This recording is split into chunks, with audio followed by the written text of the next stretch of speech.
KOKORO, Soseki Natsume. Part 1, Sensei and I. 1.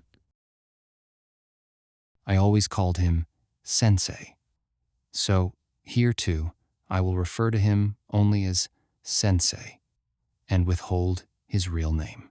This is not out of any intention to protect his identity, but simply because that feels more natural to me. Whenever I summon up his memory, I instinctively want to say, Sensei. Even as I write this, my feeling is the same. I could never bring myself to use something as detached as initials. I first became acquainted with Sensei in Kamakura. At the time, I was still a young student. I had received a postcard from a friend who had gone there for a seaside retreat during the summer holidays, urging me to join him. So I scraped together what little money I could and decided to go. It took me 2 or 3 days to gather the necessary funds. But no sooner had I arrived in Kamakura than within 3 days, the friend who had called me there received a telegram from home telling him to return immediately. It said his mother was ill, but he didn't believe it. His parents had long been pressing him into a marriage he didn't want. By modern standards, he was far too young for marriage, and he had no interest in the proposed match. That's why he had deliberately chosen to spend his summer holiday near Tokyo rather than go home. He showed me the telegram and asked what he should do. I had no idea what to tell him. Still, if his mother really were sick, he ought to go home. In the end, he decided to leave, and so I was left alone after coming all that way. With many days still remaining before the school term resumed, I found myself free to either stay in Kamakura or return to Tokyo. I decided to stay for the time being at the same inn. Though my friend was the son of a wealthy Chinese businessman and had no financial worries, given his school and his age, his lifestyle wasn't very different from mine. So, even after he left, I didn't feel the need to search for another more suitable place to stay. The inn was in a remote part of Kamakura. To get to anything fashionable, like a billiard hall or ice cream, one had to cross a long causeway. Even by rickshaw, it cost 20 sen. Still, there were several private villas scattered around the area, and since the sea was very close, it was an excellent location for swimming. Every day, I went to the beach. I passed through rows of old, smoke-darkened, thatched houses and descended to the shore, where the sand was teeming with summer visitors, so many that one would hardly believe such a number of city folk had gathered there. Sometimes the sea itself looked like a public bath, packed with bobbing black heads. Though I knew no one among the crowds, I found it enjoyable to be enveloped in that lively scene lying on the sand, letting the waves lap at my knees and splashing around freely. It was in this bustle that I first noticed Sensei. There were 2 beach tea houses along the shore. By chance, I had become accustomed to visiting one of them. Unlike the wealthy vacationers with grand villas in the Hase area, most summer visitors around here had no private changing rooms. A place like this, which served as a kind of communal bathing station, was therefore essential. People came here to drink tea and rest, to have their bathing suits washed, to rinse the salt from their bodies, and to leave their hats and umbrellas for safekeeping. Even though I had no bathing suit, I still had to worry about my belongings being stolen. So every time I went into the water, I left everything at that tea house. 2. When I saw Sensei at the beach tea house, he was just taking off his clothes, about to enter the sea. I, on the other hand, had just come out of the water, letting the wind dry my wet body. Between us moved a crowd of dark-haired heads that blocked my view. Had it not been for a certain detail, I might have overlooked him entirely. That's how crowded the beach was, and how inattentive I was. Yet I noticed him immediately, because he was accompanied by a Westerner. The Westerner's unusually white skin caught my attention the moment he entered the tea house. He wore a traditional Japanese summer robe, which he casually tossed onto a bench before standing with his arms crossed, facing the sea. Apart from a single pair of underpants, he wore nothing. That struck me as strange. Just 2 days earlier, I had gone to Uegahama and sat for a long time, watching how Westerners entered the sea. I had seated myself on a slight rise in the sand, right behind a hotel's back entrance, and from there, I saw many men come out to bathe in the salt water. None of them exposed their torsos, arms, or thighs. The women, in particular, seemed determined to cover as much flesh as possible. Most wore rubber bathing caps and floated between the waves, clad in colors like dark crimson, navy, or indigo.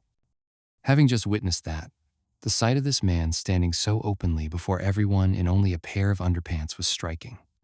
Before long, the Westerner turned and said a few words to the Japanese man crouching beside him. That man had just picked up a towel that had fallen onto the sand. The moment he retrieved it, he wrapped it around his head and began walking toward the sea. That man was Sensei. Out of mere curiosity, I watched the two of them descend the beach side by side. They waded straight into the waves, passed through the noisy crowds in the shallows, and reached a more open space. Then they both began to swim. They kept going out until their heads looked small in the distance, then turned and swam straight back to shore. After returning to the tea house, they didn't even rinse off at the well. They just wiped themselves down, dressed, and quickly left. After they departed, I remained seated on the same bench, smoking a cigarette. I found myself absent-mindedly thinking about Sensei. His face seemed oddly familiar, as if I had seen him somewhere before. But no matter how hard I tried, I couldn't remember when or where we might have met. At the time, I wasn't so much free of care as I was suffering from boredom. So the next day, I waited until the hour I had seen Sensei the day before and deliberately went back to the tea house. This time, the Westerner didn't appear. Sensei came alone, wearing a straw hat. He took off his glasses and placed them on the bench, wrapped his head in a towel, and briskly headed down to the beach. When he waded through the noisy bathers and began to swim out alone just as he had done the day before, I suddenly felt the urge to follow. I splashed through the shallow water, sending sprays above my head, and reached a reasonable depth. From there, I dove in, aiming directly at him. But, unlike the previous day, Sensei suddenly curved off in another direction and began swimming back toward shore from an odd angle. And so, I never caught up with him. When I returned to the tea house, water still dripping from my hands, he had already dressed and passed by me on his way out. 3. The next day, at the same hour, I again went to the beach and saw Sensei's face. The day after that, I repeated the same. Yet no opportunity arose for us to speak, nor even to exchange greetings. On top of that, Sensei's manner was rather unsociable. He came and went at fixed times, detached and aloof. No matter how lively his surroundings were, he seemed to pay them almost no attention. The Westerner he had arrived with that first time never reappeared. Sensei was always alone. One day, as usual, Sensei emerged quickly from the sea and went to put on the yukata he had left in its usual spot. But for some reason, the garment was covered in sand. He turned his back and shook the yukata 2 or 3 times to get rid of it. In doing so, his glasses, which had been placed beneath his clothes, slipped through the cracks in the wooden planks and fell below. After tying a soft sash over his white patterned cotton robe, Sensei seemed to notice the missing glasses and began looking around in haste. I immediately stuck my head and hand under the bench and retrieved them. "Thank you," he said, taking them from my hand. The next day, I followed Sensei into the sea. I swam in the same direction as he did. About 2 blocks offshore, he looked back at me and began to speak. On that wide blue surface, there was no one else nearby but us. The intense sunlight lit everything, water and mountains alike, as far as the eye could see. I moved my muscles freely, full of joy and energy, and frolicked in the sea. Then Sensei suddenly stopped moving and floated on his back, drifting atop the waves. I imitated him. The vivid blue of the sky dazzled my eyes, casting a piercing brilliance across my face. "It feels wonderful," I shouted. After a while, Sensei shifted as if rising from bed in the sea and said, "Shall we head back?" Being fairly strong and healthy, I wanted to keep playing in the water. But when Sensei invited me to return, I readily replied, "Yes, let's go." And together, we made our way back toward the shore. From that point on, I grew acquainted with Sensei. However, I still didn't know where he was staying. I believe it was on the afternoon of the third day, after 2 days had passed without seeing him, when I happened to meet Sensei again at the beach tea house. Out of the blue, he asked me, "Do you plan to stay here much longer?" I hadn't given it any thought, so I wasn't prepared to answer such a question. "I'm not really sure," I replied. But when I saw the slight grin on Sensei's face, I suddenly felt awkward and embarrassed. Unable to help myself, I asked, "And you, Sensei?" That was the first time I used the word Sensei when speaking to him. That evening, I visited the place where Sensei was staying. It wasn't a typical inn, but rather a villa-like building located within the grounds of a large temple. I also learned that the people living there weren't his family. When I addressed him repeatedly as Sensei, he gave a wry smile. I explained that it was simply a habit of mine when speaking to elders. I asked him about the Westerner from the other day. He spoke at length about the man's eccentricities, the fact that he had already left Kamakura, and other things. Then, as if reflecting aloud, he added that it was strange he had become friendly with such a foreigner, considering he rarely socialized even with Japanese. Finally, I told Sensei that I felt certain I had seen him somewhere before, though I couldn't recall when or where. As a young man, I secretly wondered whether he might feel the same way about me.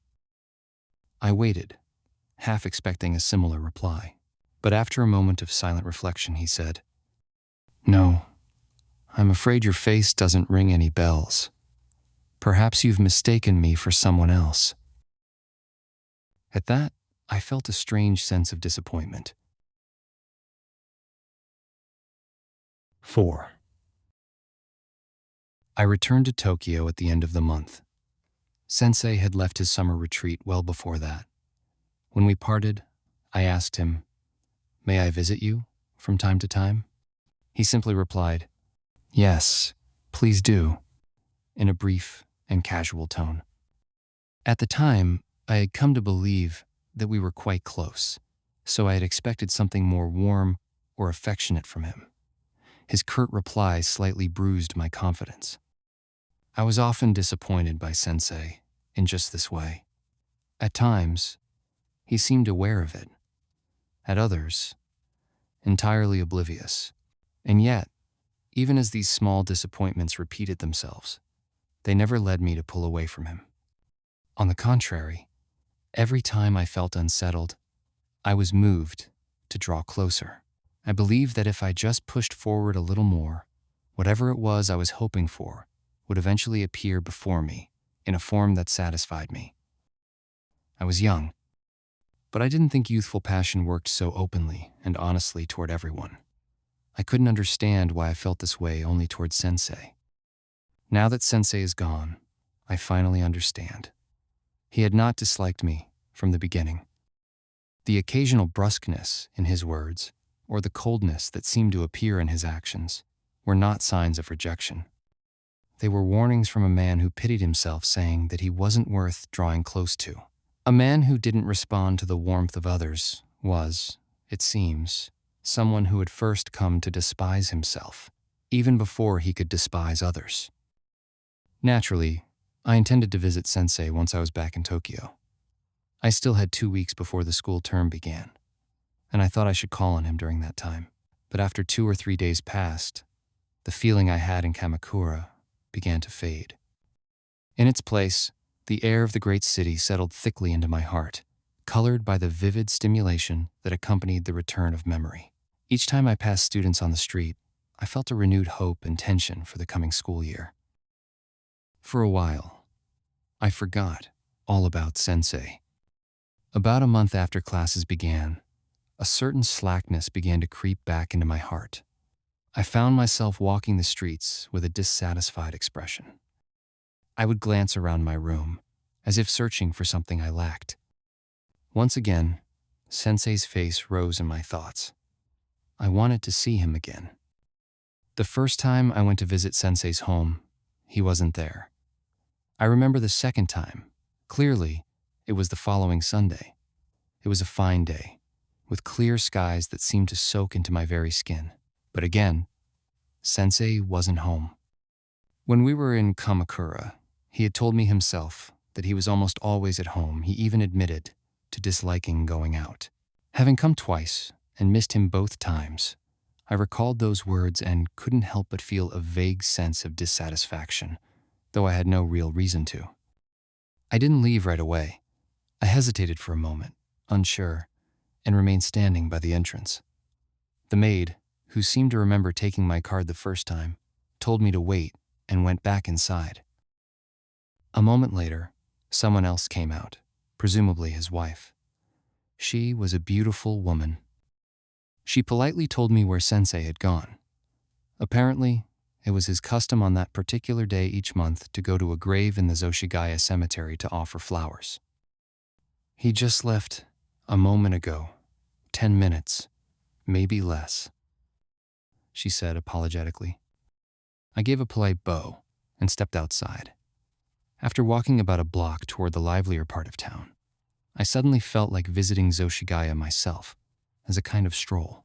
Curiosity about whether I might see Sensei stirred within me, and so I turned on my heel. 5. I entered the cemetery from the left side of a seedling field just before it, walking down a broad path lined with maple trees on both sides. As I approached the far end, a man who looked like Sensei suddenly stepped out of a tea house. I walked closer until I could see the rims of his glasses glinting in the sunlight, and then, without thinking, called out loudly, "Sensei!" He stopped abruptly and looked at my face. How? How did you?" He repeated the same words twice. In the stillness of the midday air, they sounded strangely out of place. I was suddenly at a loss for how to respond. "Did you follow me here? How did you?" Sensei's tone was calm. His voice was low and composed. Yet in his expression there was a subtle shadow, something unclear, but certainly there. I explained to him how I had come to be there. "Did my wife tell you whose grave I was visiting?" "No, she didn't say anything about that." "I see. Well, of course. It wouldn't make sense for her to mention that to someone she had just met, especially since there's no need." He seemed finally to have accepted the situation, but I didn't understand at all what he meant. Together, we walked through the cemetery toward the street, passing between the gravestones. There were headstones marked with names like Isabella so-and-so and Logan, servant of God. Among them stood wooden grave markers inscribed with Buddhist phrases like, "All sentient beings possess the Buddha nature." We even passed one that said, "Envoy extraordinary and minister plenipotentiary, so-and-so." Stopping before a small gravestone inscribed with the characters, I asked, "How do you read this one?" "They probably meant it to be Andor," Sensei replied with a wry smile.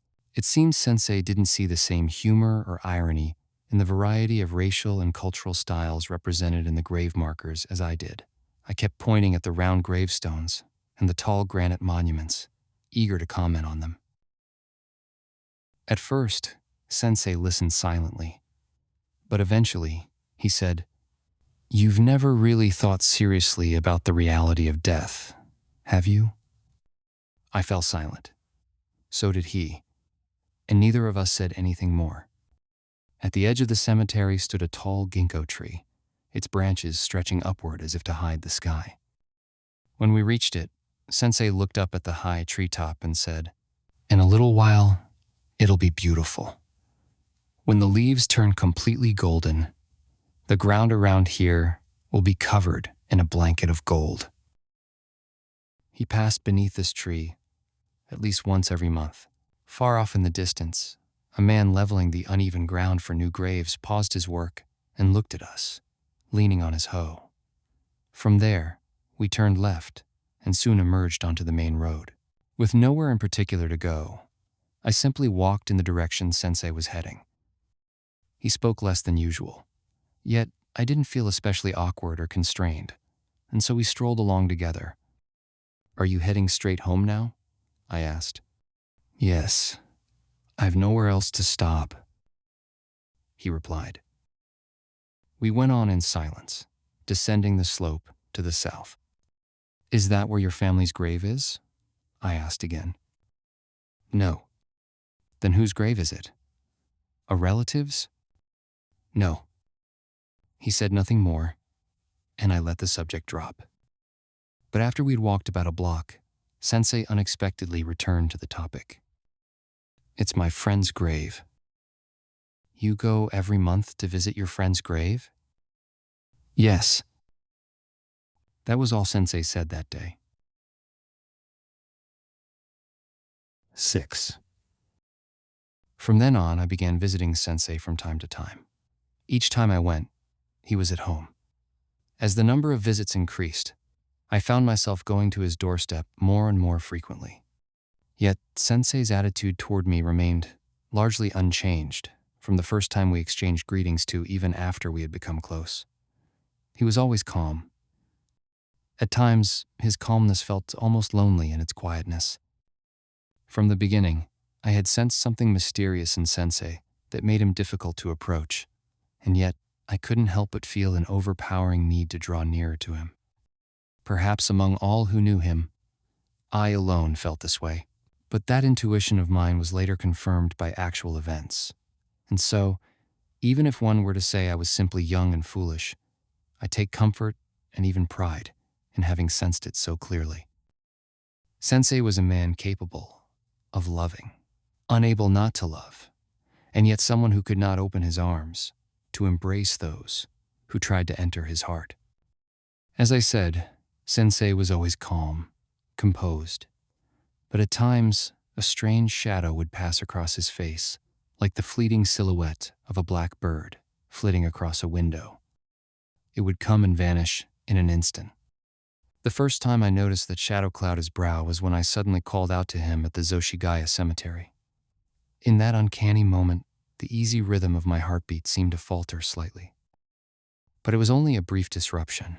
Within 5 minutes, my spirit had returned to its usual buoyancy. I forgot all about that gloomy impression. It was not until one evening, just before the end of the late autumn warmth, that I was unexpectedly reminded of it again. As I was talking with Sensei, I suddenly found myself picturing the great ginkgo tree he had once pointed out to me so carefully. Counting the days, I realized that his regular monthly visit to the grave would fall exactly 3 days from then. That day happened to be one when my classes ended at noon, making it an easy day for me. So I said to Sensei, "Do you think the ginkgo leaves at Zoshigaya have already fallen by now?" "It's probably not completely bare yet," he replied, watching my face closely. He kept his eyes on me for some time after that. I spoke again right away. "Would it be all right if I came with you next time you visit the grave? I'd like to walk around that area with you." "I'm going there to visit a grave, not to take a walk." "But it would be a perfect chance to take a walk as well, wouldn't it?" Sensei said nothing.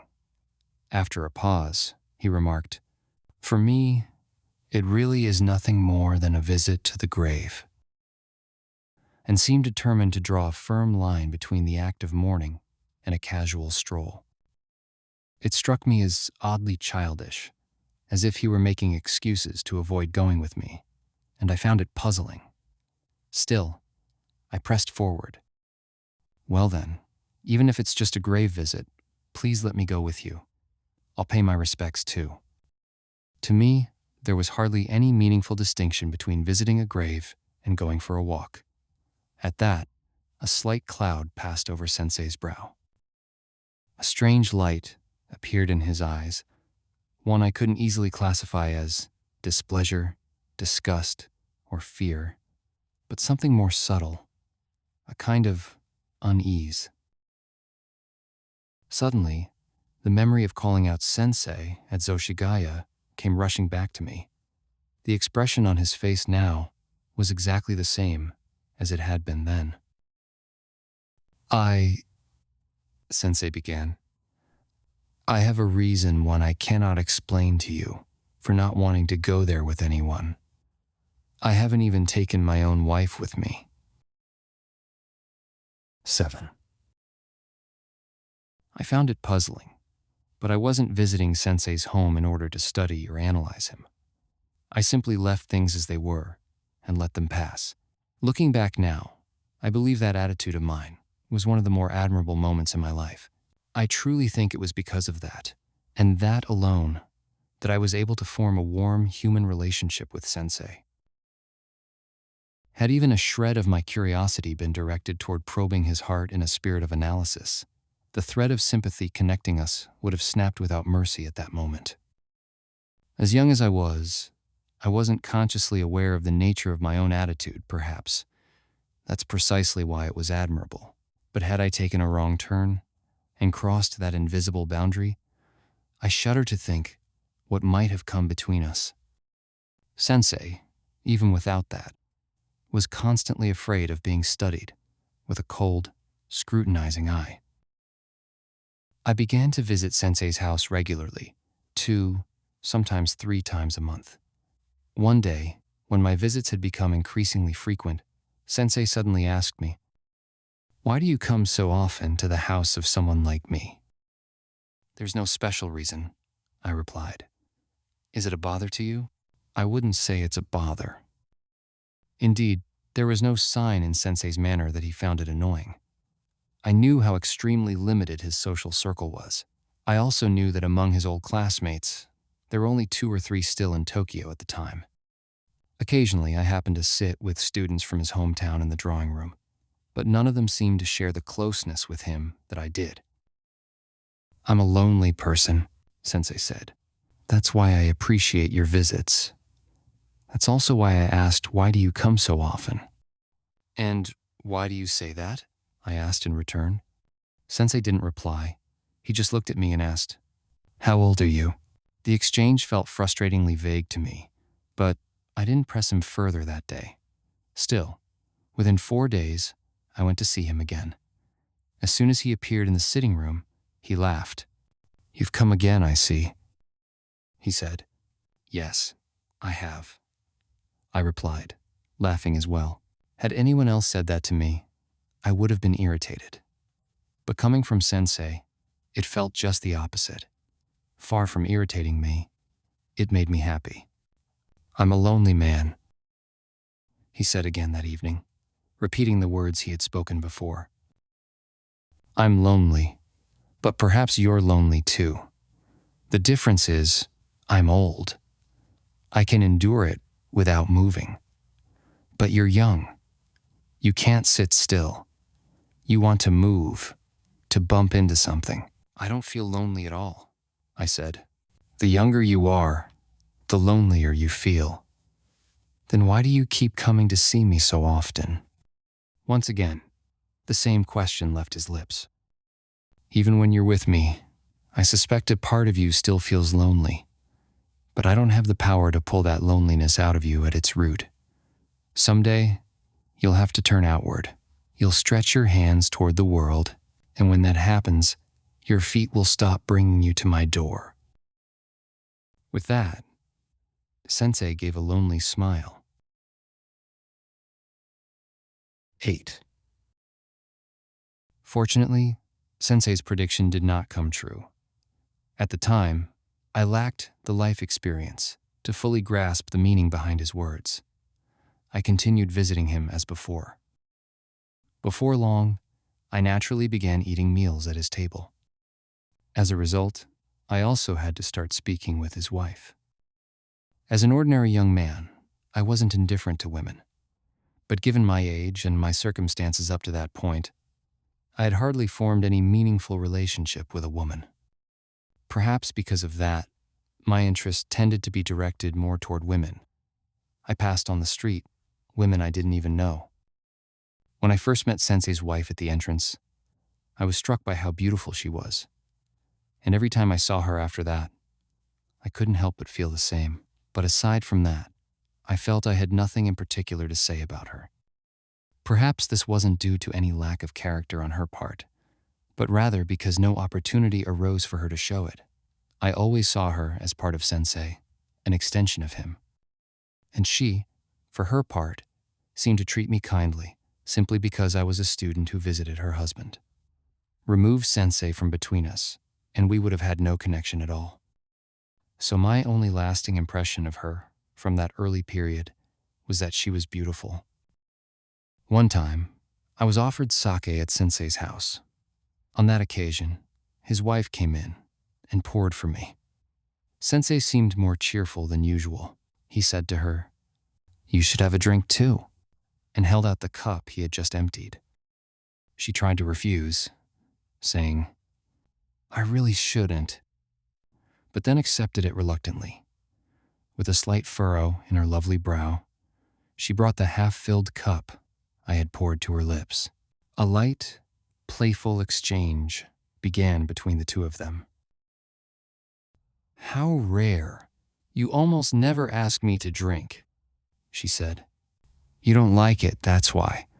But a little now and then is good. It feels nice." "It doesn't feel nice at all. Just makes me uncomfortable. But you seem to be in a very good mood, just from a bit of sake."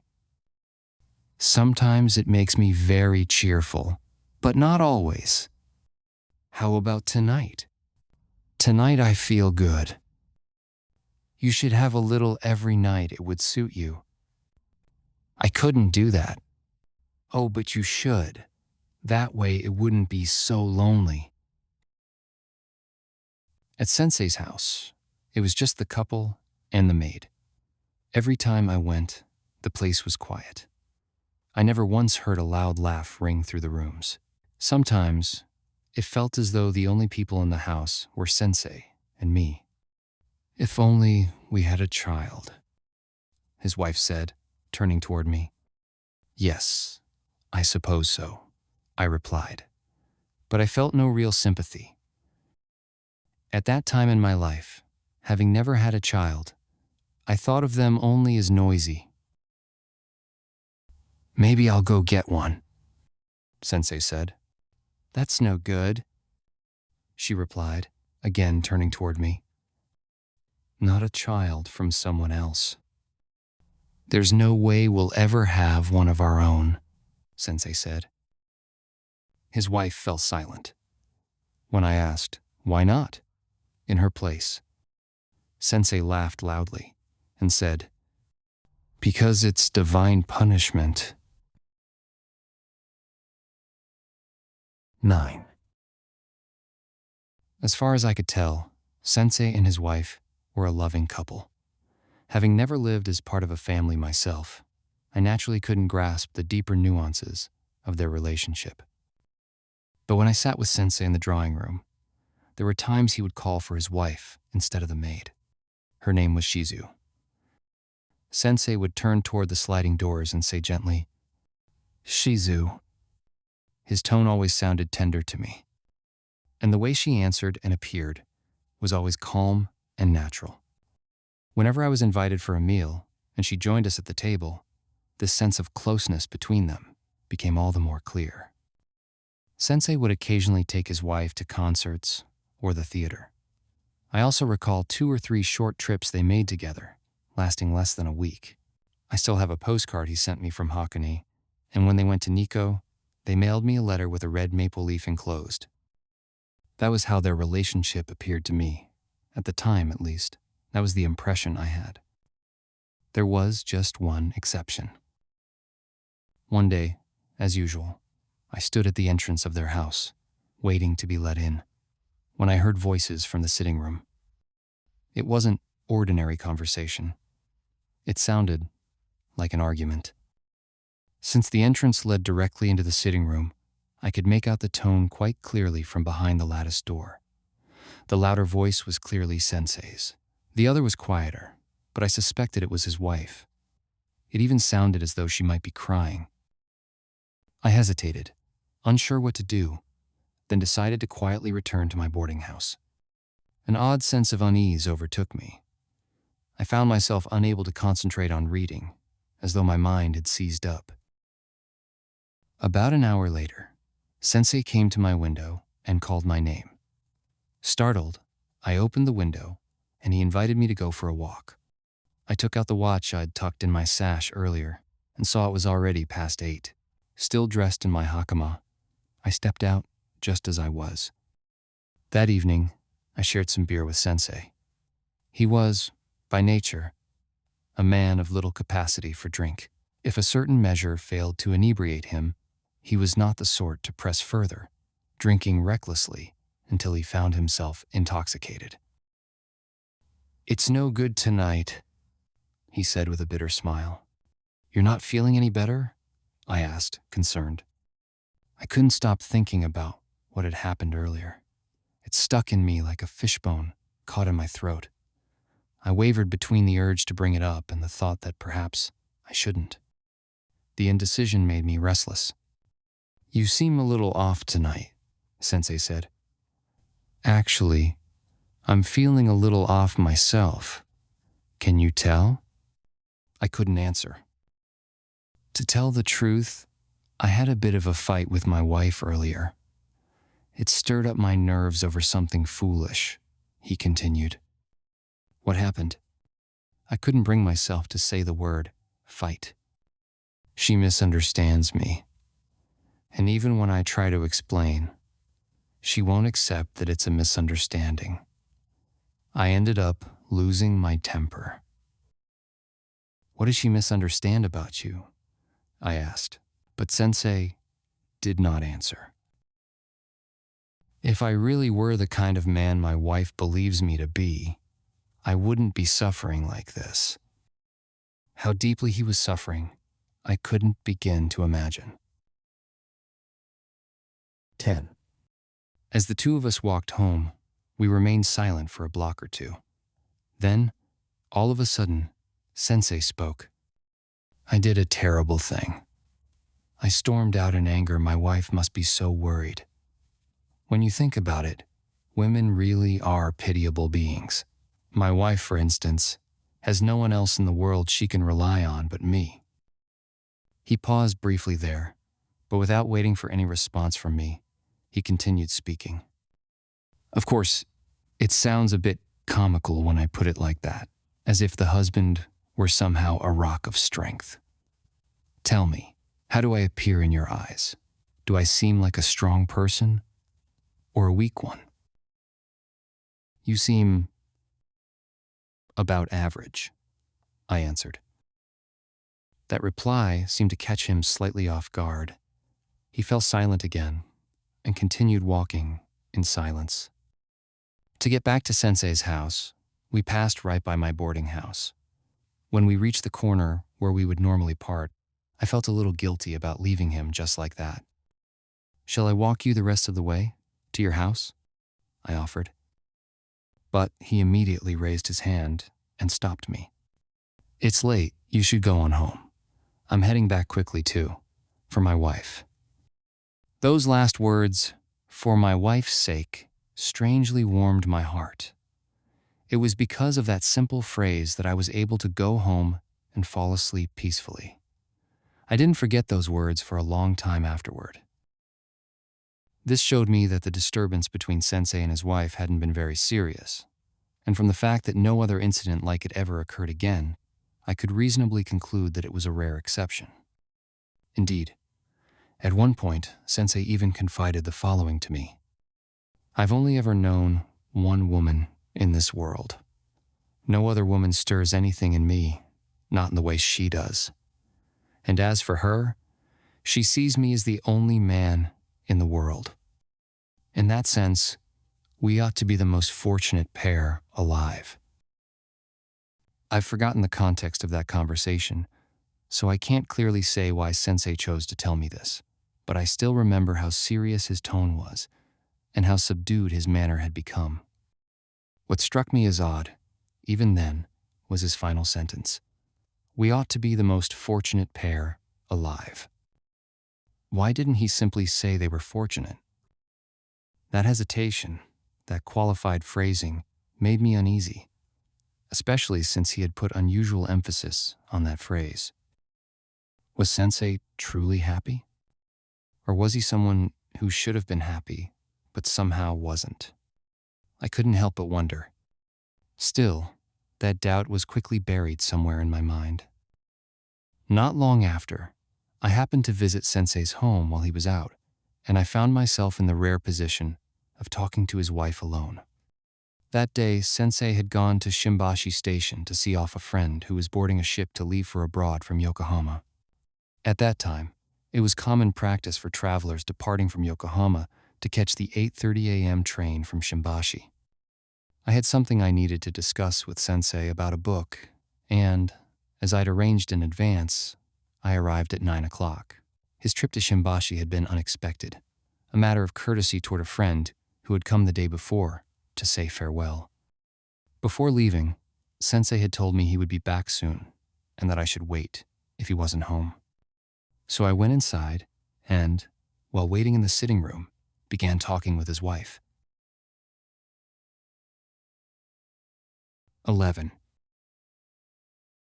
At that time, I was already a university student. Compared to when I had first visited Sensei's house, I felt much more like an adult. By then, I had also become quite familiar with Sensei's wife and felt completely at ease speaking with her. We sat facing each other and talked about many things.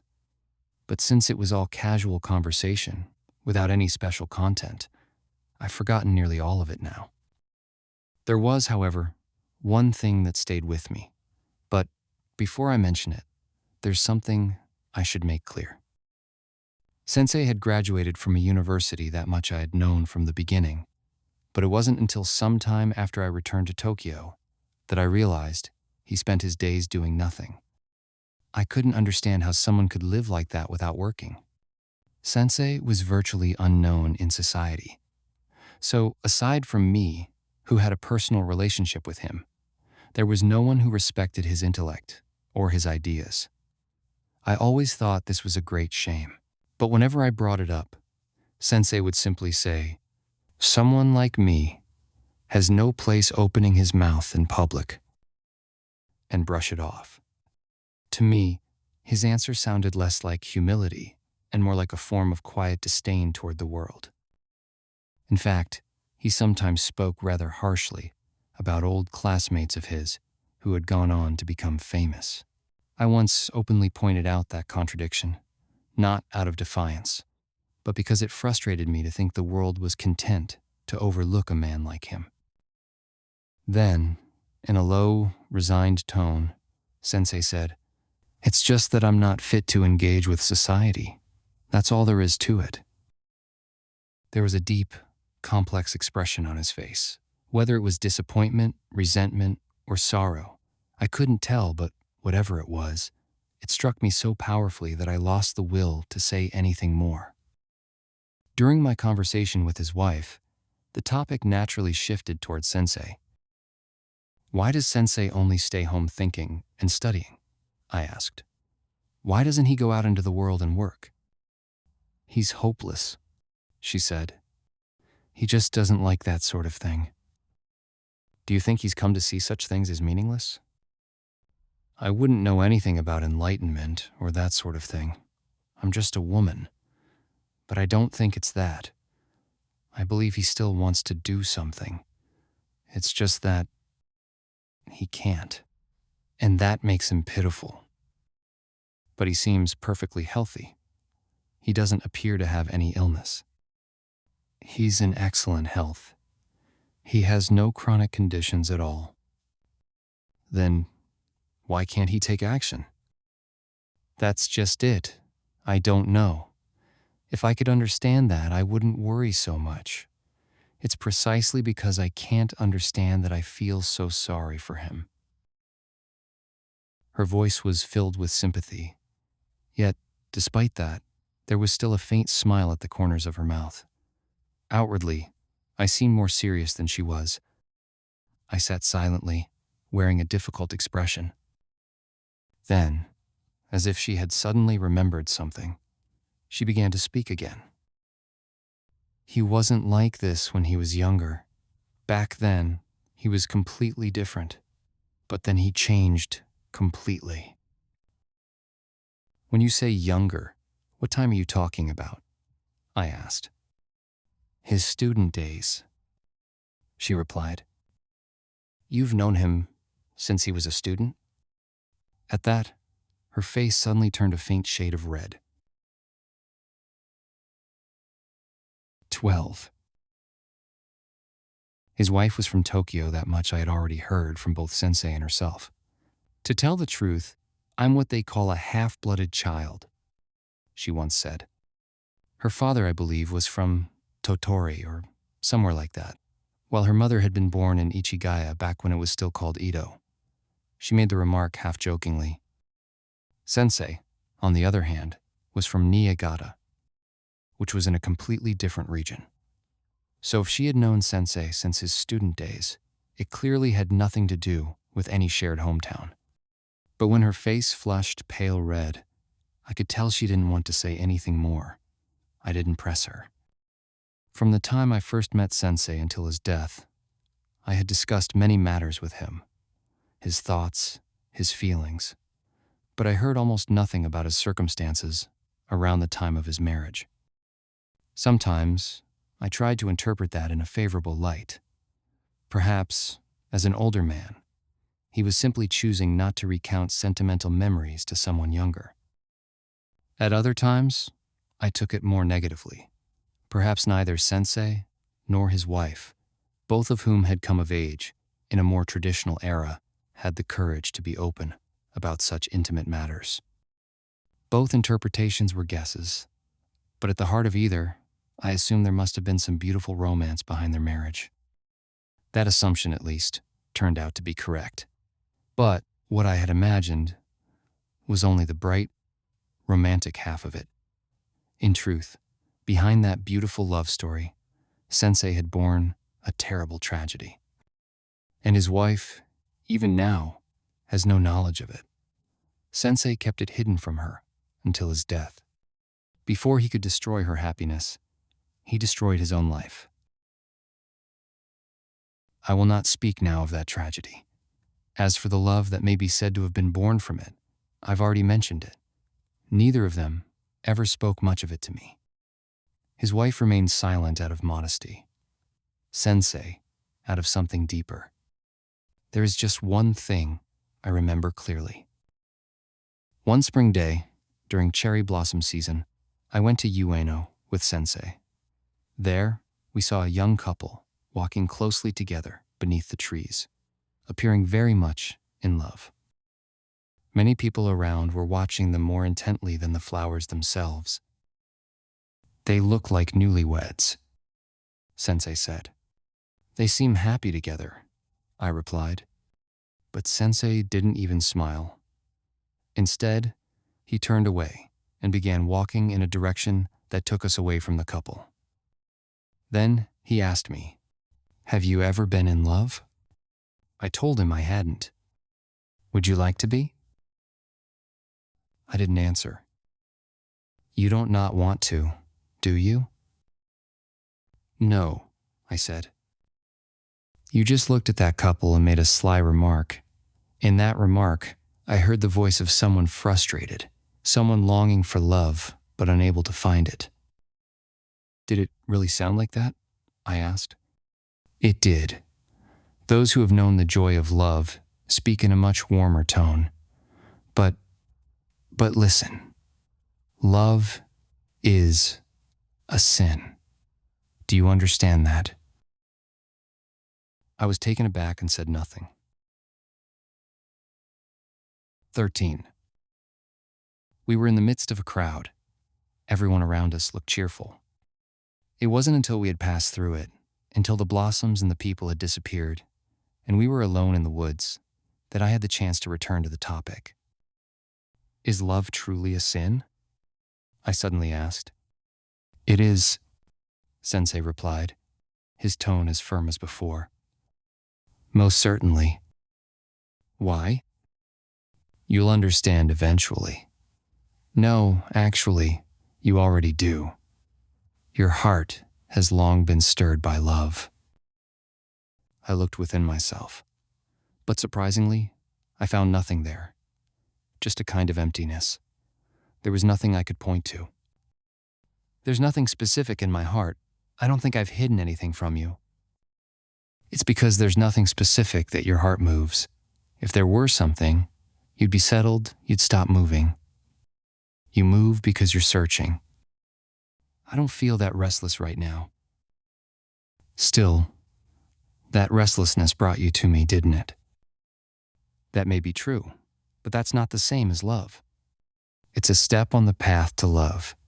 Before reaching out to a woman, you first came to me, a man. That's the sequence. To me, those two things feel completely different. No, they're the same. But I, as a man, can't give you what you truly seek. And there are special circumstances that make it even less possible for me to give it to you. I honestly feel sorry for you, so I don't blame you if you eventually drift away from me. In fact, I hope you do, but still. His words filled me with a strange sadness. If you think I'll move away from you, there's nothing I can say, but I've never felt that way. Sensei didn't respond to my words. You must be careful, he continued. Because love is a sin, you're safe with me because I can't satisfy you. But do you know what it feels like to be bound by long black hair? I had imagined it, but I had never experienced it.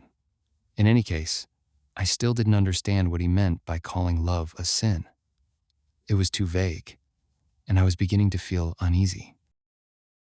Sensei, I said, please explain what you mean by sin more clearly. Otherwise, let's stop this conversation here, at least until I can truly understand what you mean. I've done you wrong, Sensei said. I thought I was speaking honestly, but really, I've just been teasing you. I've done something wrong. We walked slowly, heading in the direction of Ugisudani from behind the museum. Through a gap in a fence, I could see a part of a wide garden where bamboo grass grew thick and deep in a tranquil way. Do you know why I visit my friend's grave in Zoshigaya every month? He asked. The question came out of nowhere, but he knew full well I wouldn't be able to answer. I stayed silent for a moment. Then, as if realizing that himself, he added, another foolish thing I said. I wanted to explain instead of teasing you again, but the explanation only ends up teasing you more. It's hopeless. Let's stop this topic here, but just remember this.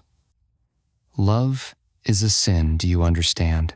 And at the same time, it's sacred. His words only confused me more.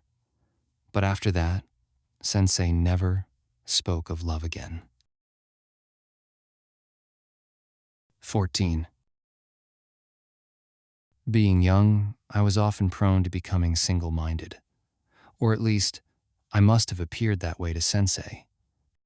To me, his conversations were far more valuable than my university lectures. His thoughts meant more than the opinions of my professors. In the end, I saw Sensei, who kept mostly to himself and seldom spoke, as greater than all the dignified men who stood before me in the classroom. Don't let it go to your head, Sensei once said.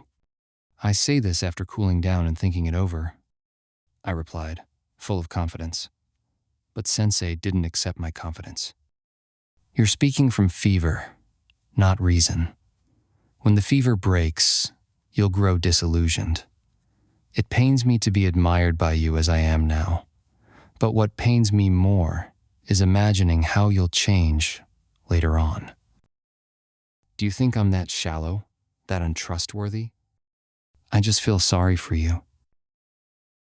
You mean you pity me, but don't trust me? Sensei looked troubled and turned toward the garden. The camellia tree, which had only recently dripped heavy red blossoms onto the ground, had now lost every flower. Sensei often gazed out at that tree from the sitting room. When I say I don't trust, I don't mean you in particular. I mean people in general.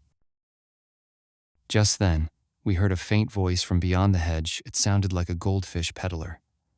Beyond that, there was no sound. The narrow street, 2 blocks deep from the main road, was surprisingly quiet. The house itself was as still as always. I knew his wife was in the next room, quietly sewing or doing some other task, and that she could surely hear my voice. But at that moment, I had completely forgotten she was there. So, do you not even trust your wife? I asked. A look of unease crossed Sensei's face, and he avoided giving a direct answer. I can't even trust myself. That's the heart of it. Because I can't trust myself, I can't trust others. All I can do is curse myself. If you overthink everything, then nothing in life will ever feel solid. No, it's not something I thought. It's something I did. And after I did it, I was shocked, and I became terribly afraid. I wanted to follow him a little further down that road, but then I heard a voice behind the sliding door. Dear, dear. His wife called twice. On the second call, Sensei replied, What is it? She said, Just a moment, and summoned him into the next room. I had no idea what the matter was, but before I had time to wonder, Sensei had already returned. In any case, don't place too much faith in me. You'll regret it. And when you feel you've been deceived, you'll want revenge, and it will be cruel. What do you mean by that? The memory of once kneeling at someone's feet turns into the desire to rest your foot on their head. To avoid the humiliation that the future may bring, I'd rather reject the respect I receive now. I would rather endure the loneliness of the present than suffer the even deeper loneliness of the future. We, born into this age of freedom, independence, and selfhood, must each bear that loneliness as the price. Before a man who held such resolve, I was at a loss for words. 15. Ever since then, I found myself thinking of Sensei's wife whenever I saw her. Did Sensei always speak to her with the same attitude he showed to me? If so, could she be content with that? But I couldn't say whether she seemed satisfied or not. I had so few chances to speak with her directly, and whenever we met, she was always composed and courteous. Most of the time, I only saw her when Sensei was present. I also had doubts beyond just that. Where did Sensei's outlook on humanity come from?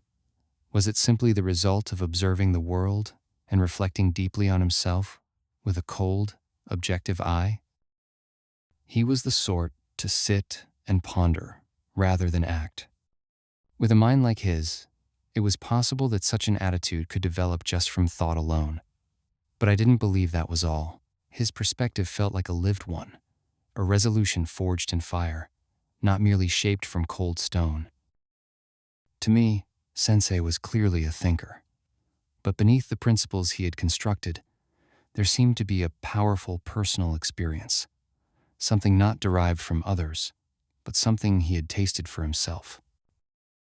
Something so intense that it could make his blood boil or bring his pulse to a halt. This wasn't just speculation.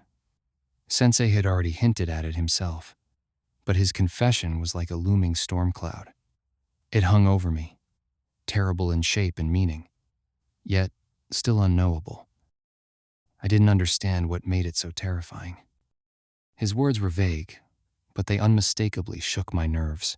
I tried to imagine the origin of his bleak view of life as stemming from some intense romantic experience, naturally involving his wife. His earlier statement that love is a sin gave me some ground for that guess. But then, he had also told me he still loved his wife. If their love had produced such an almost nihilistic resignation, it didn't seem to make sense.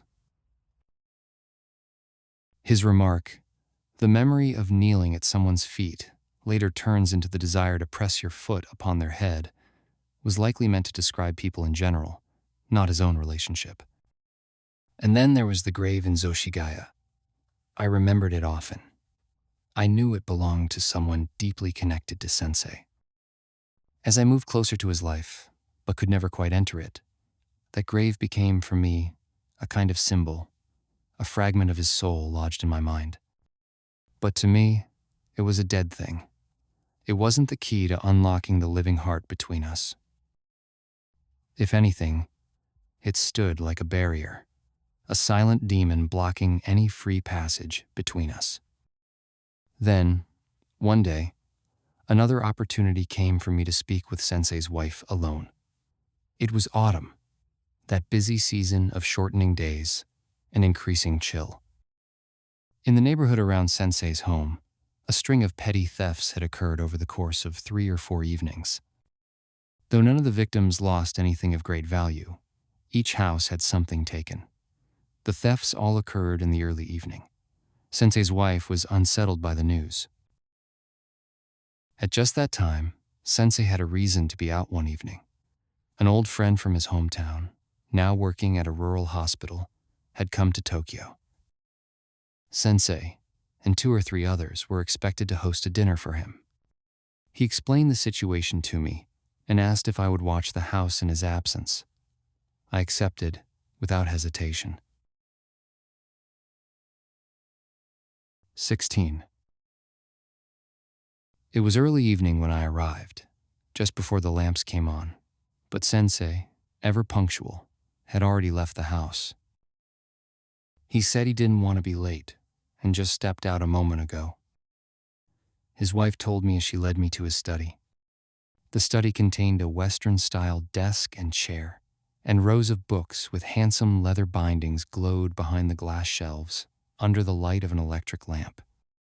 His wife had me sit on the cushion placed in front of the brazier and said, "Please, read one of those books or something while you wait," before stepping out. I felt oddly uneasy, like a guest waiting for his host. I sat stiffly and smoked, unable to relax. From the adjacent sitting room, I could hear her speaking to the maid. The study, set at the far corner, past the veranda, was actually more detached and quiet than even the main sitting room, due to the layout of the house. When her voice ceased, the house fell into complete stillness. I sat motionless, listening tensely, as though waiting for a thief to appear. After about half an hour, she returned and peeked into the room. "Oh," she said, looking surprised. Her eyes lightly widened. She smiled as if amused by how properly I was sitting there, like a visiting guest. "That must be uncomfortable." "No, not at all." "But you must be bored." "Not really. I'm keeping alert, thinking a thief might come. So I'm not bored." Still holding a teacup, she stood there laughing. "This corner's not the best place to keep watch, is it?" I said. "Well then, pardon me, but would you mind coming into the main room? I brought some tea thinking you might be bored. If you don't mind having it in the living room, I'll serve it there." I followed her out of the study. In the living room, a lovely long brazier was set, with a kettle gently hissing. She served me tea and sweets. She herself didn't touch the tea, saying she shouldn't drink it or she wouldn't be able to sleep. "Does Sensei go out to gatherings like this very often?" I asked. "No, hardly at all. Lately, he seems to dislike seeing people more and more." Her tone didn't express any particular frustration, so I became a little bolder. Then, are you the only exception? No, I'm one of the people he dislikes too. That's not true, I said. You're saying that knowing it's not true. Why? Because I think it's because he loves you, that he's grown tired of the rest of the world. You're clever, aren't you? You sound like someone who studies hard, very good at tossing out clever little arguments. But couldn't someone just as easily say the opposite? That since he grew tired of the world, he came to dislike even me? Same logic, right? They could say either. But in this case, I think I'm right. No more debating, please. Men love to argue, don't they? So amused by their own empty words. I'm amazed at how endlessly they can toast each other with empty cups. Her words were a little pointed, but not harsh. There was nothing grating about the way she said them. She wasn't the kind of modern woman who would take pride in outsmarting others or assert her intellect. She seemed instead to treasure something quieter and deeper in her heart. 17. After that, I still had things I wanted to say, but I hesitated, not wanting to be mistaken for the sort of man who argues needlessly. Seeing me silent, peering into the bottom of my teacup, Sensei's wife said, as if not wanting to leave me alone in thought, "Would you like another cup?" I handed her my cup at once. "How many? 1? 2? She picked up the sugar cubes with a playful gesture and looked at my face as she asked how many to drop in.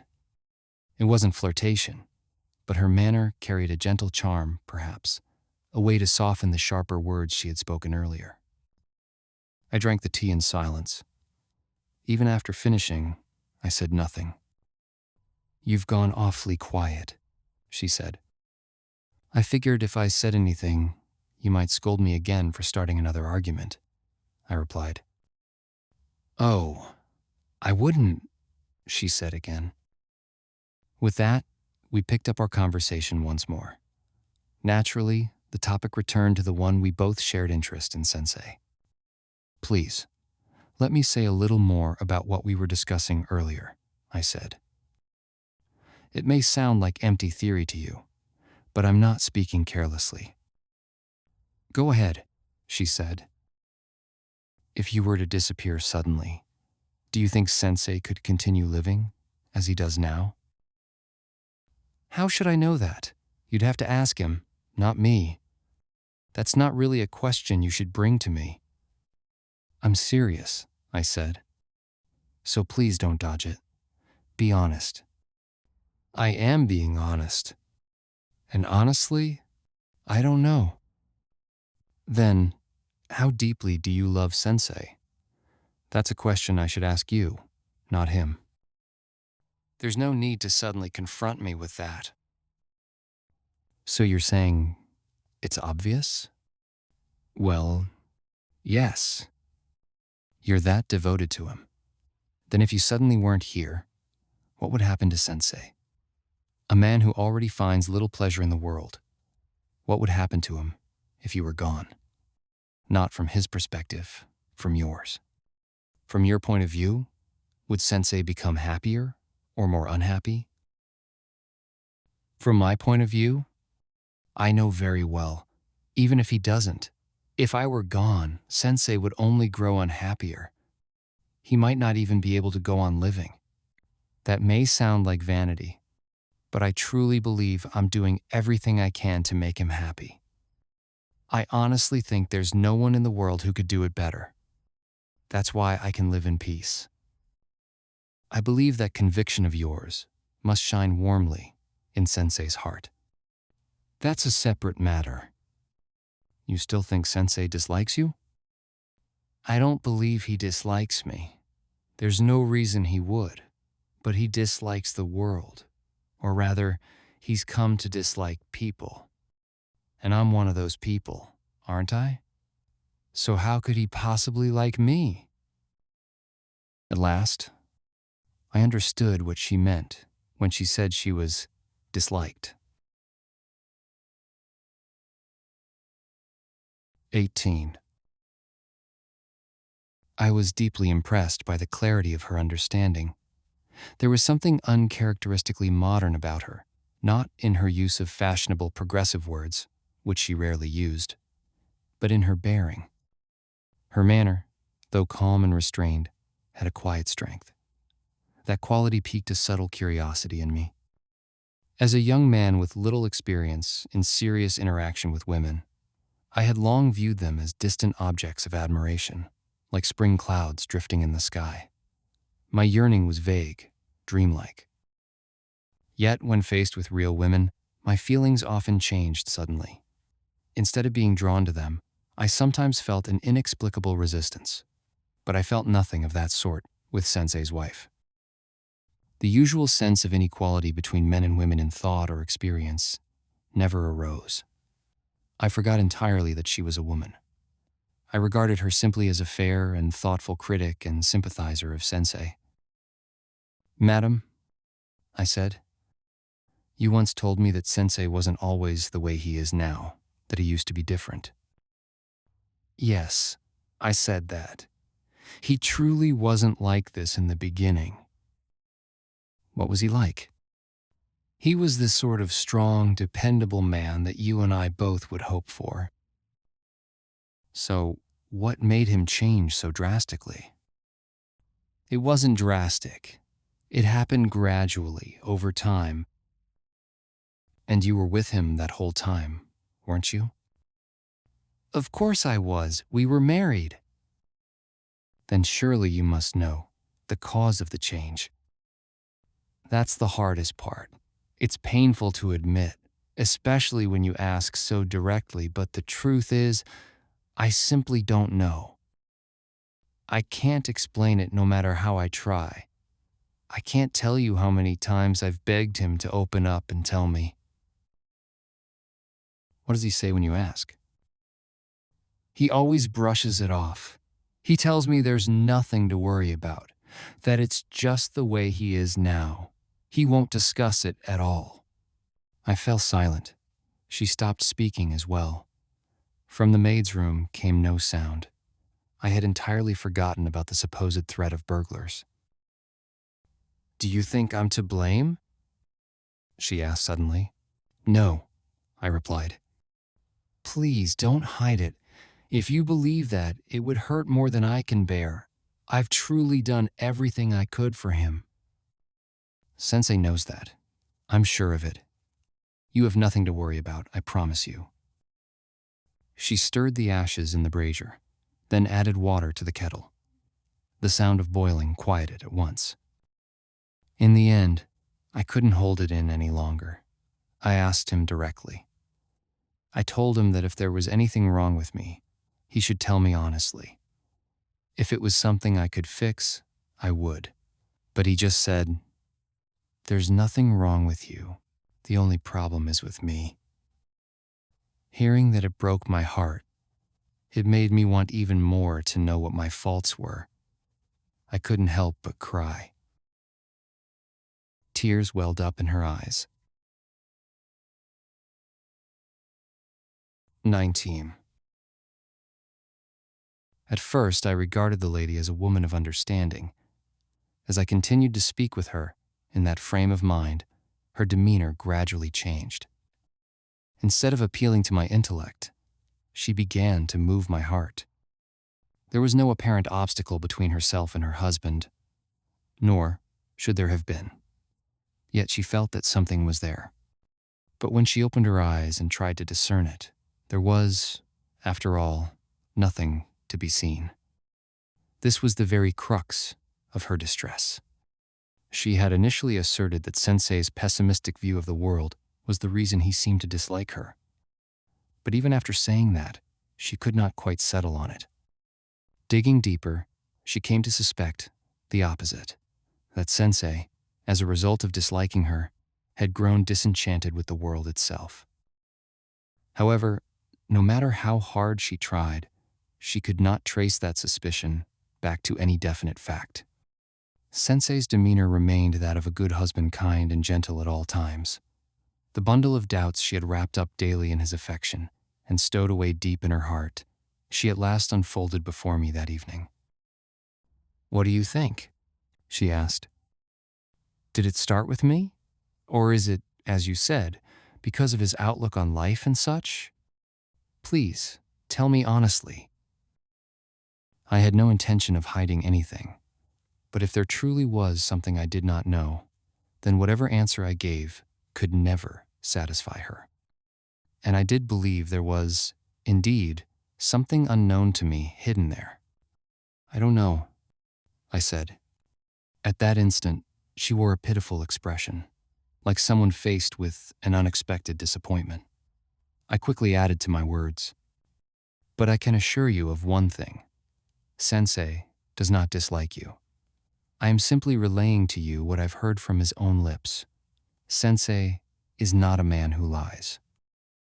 She gave no reply. After a short while, she spoke. "The truth is, there is something that comes to mind." "Something about why Sensei has become the way he is?" I asked. "Yes. If that is truly the cause, then it would mean I am not to blame. Even that would be a great relief for me." "What is it?" I pressed. She hesitated, gazing at her own hands, folded upon her lap. "Would you judge for me, since I've brought it up?" "If it's something I can judge, I will." "I can't tell you everything. If I did, he would scold me. So I'll only say what won't get me scolded." I swallowed, tense with anticipation. When Sensei was still at university, he had a very close friend. Just before that friend graduated, he passed away. It happened suddenly.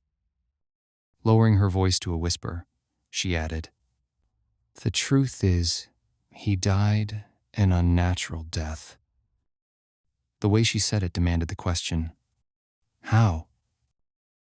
"That's all I can say. But after that incident, Sensei began to change. I don't know why that person died. Perhaps even Sensei doesn't truly know. But thinking about it, it's not unreasonable to believe that was the start of his transformation." "Is that the grave at Zoshigaya?" I asked. "I'm not supposed to say, so I won't. But tell me, can a person truly change so much just because they lost a close friend? That's what I want to know. That's why I've asked for your judgment." My thoughts leaned more toward a negative answer. 20. Within the limits of the facts I had grasped, I did my best to console the lady. She, too, seemed eager to be consoled by me. Thus, we continued to discuss the same matter at length. However, I had never truly seized upon the root of the issue. The lady's anxiety stemmed from a vague cloud of doubt drifting above the surface. As for the truth of the matter, even she did not fully comprehend it, and of what she did know, she could not tell me everything. Therefore, both she and I floated together, adrift upon uncertain waves, each seeking steadiness in the other's grasp. When Sensei's footsteps echoed through the front entrance around 10 o'clock, the lady suddenly seemed to forget everything, rising abruptly from where she sat with me and hurrying to greet him as he opened the lattice door. Left behind, I followed after her. The maid, apparently dozing in her quarters, never appeared. Sensei, if anything, was in good spirits, but the lady's demeanor was even brighter. Having just seen tears welling in her beautiful eyes and the sorrowful furrow of her brows, I observed this change with cautious attention. If this transformation were not a mere pretense, and, indeed, it did not seem so, then her earlier outpourings could almost be dismissed as a sentimental indulgence, a kind of idle female game played at my expense. Yet, at that moment, I had no desire to view her so critically. Rather, I felt relieved to see her so suddenly radiant again. I reconsidered there was no need to worry after all. Laughing, Sensei said, "Thank you for your trouble. No burglars came, did they?" Then he added, "Rather dull without them, wasn't it?" As I left, the lady bowed and said, "Thank you so much." But the tone felt less like she was apologizing for inconveniencing me, and more like she was joking, that it was a shame no burglar had shown up to make my visit worthwhile. Saying this, she handed me a parcel wrapped in paper, containing the remaining Western sweets from earlier. I tucked it into my sleeve and hurried through the chilly, quiet back streets toward the bustling town. I have recounted that evening in detail here because it was necessary to do so. Yet, to be honest, when I took the sweets home that night, I did not regard our conversation as particularly weighty. The next day, after returning from school for lunch, I saw the package of sweets still on my desk where I had left it. Taking out a piece of castella, glazed with chocolate, I bit into it. As I savored its taste, I reflected with a certain satisfaction that the couple who had given it to me existed in this world as a happy pair. Nothing remarkable happened from the close of autumn until winter arrived. During my visits to Sensei's home, I took the opportunity to ask the lady for help with things like laundering and mending my clothes. Until then, I had never worn a juban over my shirt, but from that time onward, I began to layer such garments with black-collared necks. The lady, having no children, seemed to find this kind of domestic care a welcome diversion, calling it, in the end, a sort of remedy for her own well-being. "This is hand-woven, isn't it? I've never sewn such fine fabric before. But it's terribly hard to stitch. The needle hardly goes through. Thanks to you, I've already broken 2 of them." Even when offering such complaints, she never seemed truly bothered. 21. When winter came, it happened that I had to return to my hometown. Among the letters I received from my mother, one mentioned that my father's illness was not progressing well, though she added that there was no immediate cause for alarm. Given his age, she urged me to come home if possible. My father had long suffered from a kidney ailment. Like many middle-aged men, his condition was chronic, but as long as he took care of himself, both he and the family believed there was no risk of a sudden decline. In fact, he often boasted to visitors that, thanks to his careful regimen, he had managed to get by thus far. However, according to my mother's letter, while out in the garden tending to something, he suddenly collapsed from dizziness. The family initially mistook it for a mild stroke and treated it as such. Later, the doctor's diagnosis suggested otherwise, attributing it instead to the underlying kidney disease. Only then did we begin to connect the collapse with his chronic illness. The winter break was still a little while away. I thought it would be fine to wait until the end of the term, so I delayed my departure by a day or 2. Yet during those days, images of my father lying in bed and my mother's worried face kept floating into my mind. Each time, a certain unease gnawed at me until finally I resolved to go home. To save the trouble and time of having my family send me money for the trip, I decided to visit Sensei to ask if he could lend me the necessary amount for the time being. Sensei, feeling slightly under the weather, said it was too much trouble to come out to the parlor and received me in his study instead. Through the glass door, a rare, soft winter sunlight streamed onto his desk. In this sunlit room, he had placed a large brazier, and from the wash basin suspended above a trivet, steam was rising to keep the air from becoming stifling. A serious illness is one thing, but these trifling colds are simply annoying, Sensei said, looking at me with a wry smile. Sensei had never truly been ill before. Hearing his words, I felt like laughing. I'd endure a cold, but anything worse is too much for me. I'm sure you feel the same way. You'd understand well enough if you had to experience it yourself. Perhaps. If I were to fall ill, I'd rather it be a fatal illness, right from the start. I paid little mind to what Sensei said and immediately told him about my mother's letter and my request for a loan. That must be troubling. I should have enough on hand. Take what you need. Sensei called his wife, who brought out the required amount, neatly stacked on a white sheet of paper from a tea cabinet drawer. That must be worrying, she said gently. Did he collapse more than once? Sensei asked.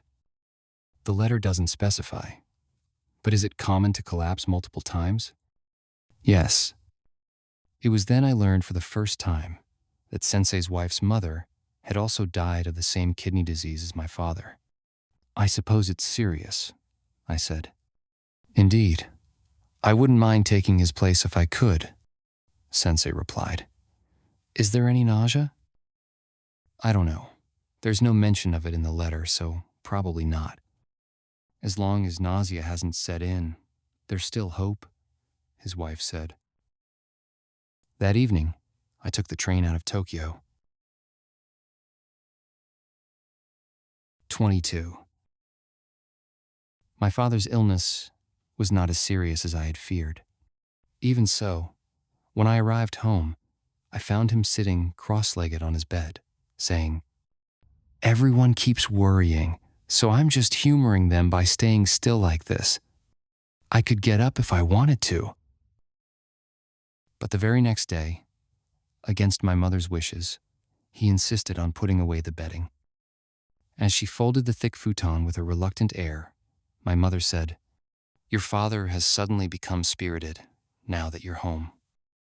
To me, though, my father's behavior did not seem to be a show of bravado.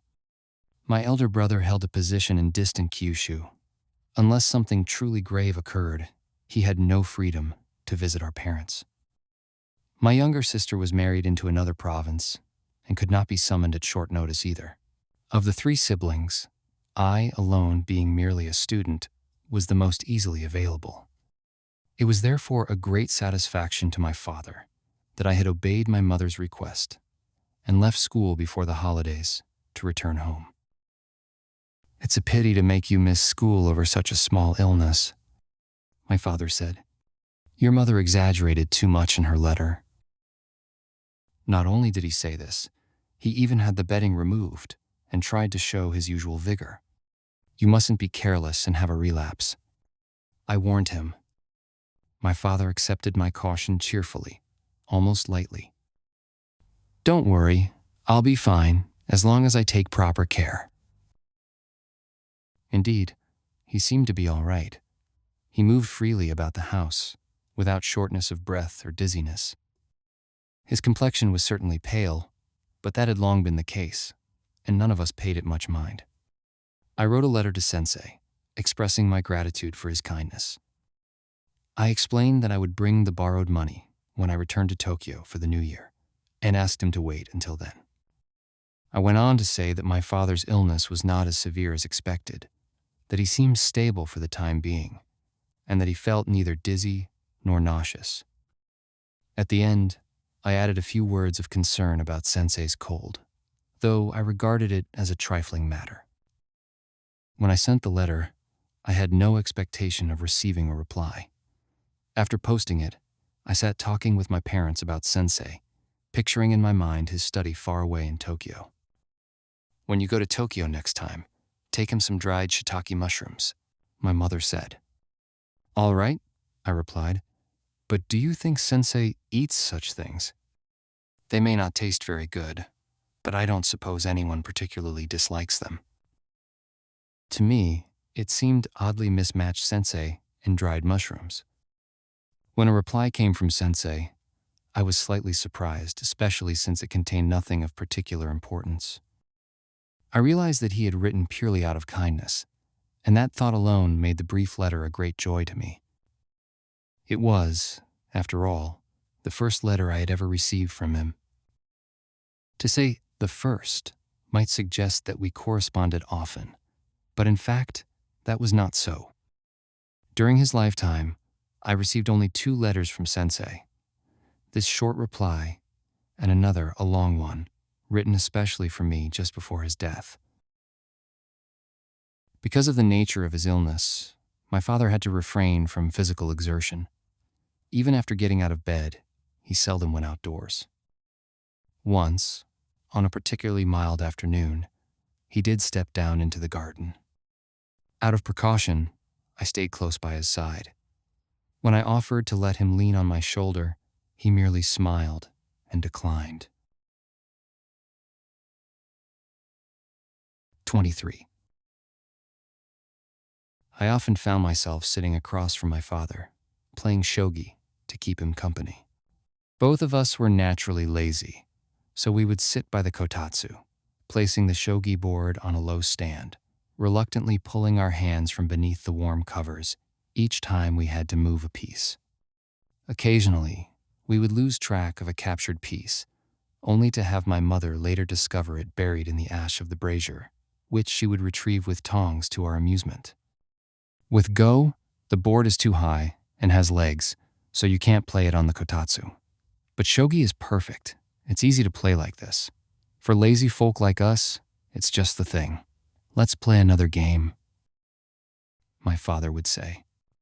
He always wanted to play another game, whether he had won or lost. He simply loved to sit by the kotatsu and play shogi. At first, this old man's pastime had its charm for me as well. But as the days passed, my youthful energy grew restless. I would often stretch my arm above my head, yawning widely while holding a gold general or a lance in my hand. My thoughts turned to Tokyo. Deep within my heart, I could hear the pulse of my own blood pounding with the rhythm of move, move. Strangely, it felt as though that pulse was being amplified by Sensei's influence, born of some subtle state of awareness. I began to compare my father and Sensei in my mind. Both, in the eyes of the world, were so quiet and unassuming that one might wonder if they were even alive. Neither had any public recognition. Yet, while my father, who so enjoyed shogi, failed to satisfy me, even as a mere source of entertainment, Sensei, who had never once engaged with me in such frivolity, had left a deep impression on my heart far beyond the superficial familiarity born of shared amusement. Indeed, it was not just my mind, but my very flesh in which Sensei's presence had taken hold. It was not an exaggeration to say that his spirit flowed within my blood. Though my father was indisputably my real father, and Sensei was, in reality, a complete stranger, when I consciously placed this undeniable fact before my eyes, it struck me as a profound discovery. As I began to grow restless, my novelty also began to wear off in the eyes of my parents. This is a feeling anyone who returns home from a long absence might share. For the first week or so, you are welcomed and fussed over. But once that peak passes, the family's enthusiasm cools, and you become just another piece of the household furniture, taken for granted or even overlooked. I, too, passed through that inevitable phase during my stay. Moreover, each time I returned from Tokyo, I brought back with me certain unfamiliar airs, things that neither my father nor mother could quite understand. It was as if I had brought the scent of Christianity into the home of a Confucian scholar in the old days. Though I tried to keep such things hidden, they were ingrained in me and eventually caught my parents' attention. This gradually led to a sense of discomfort.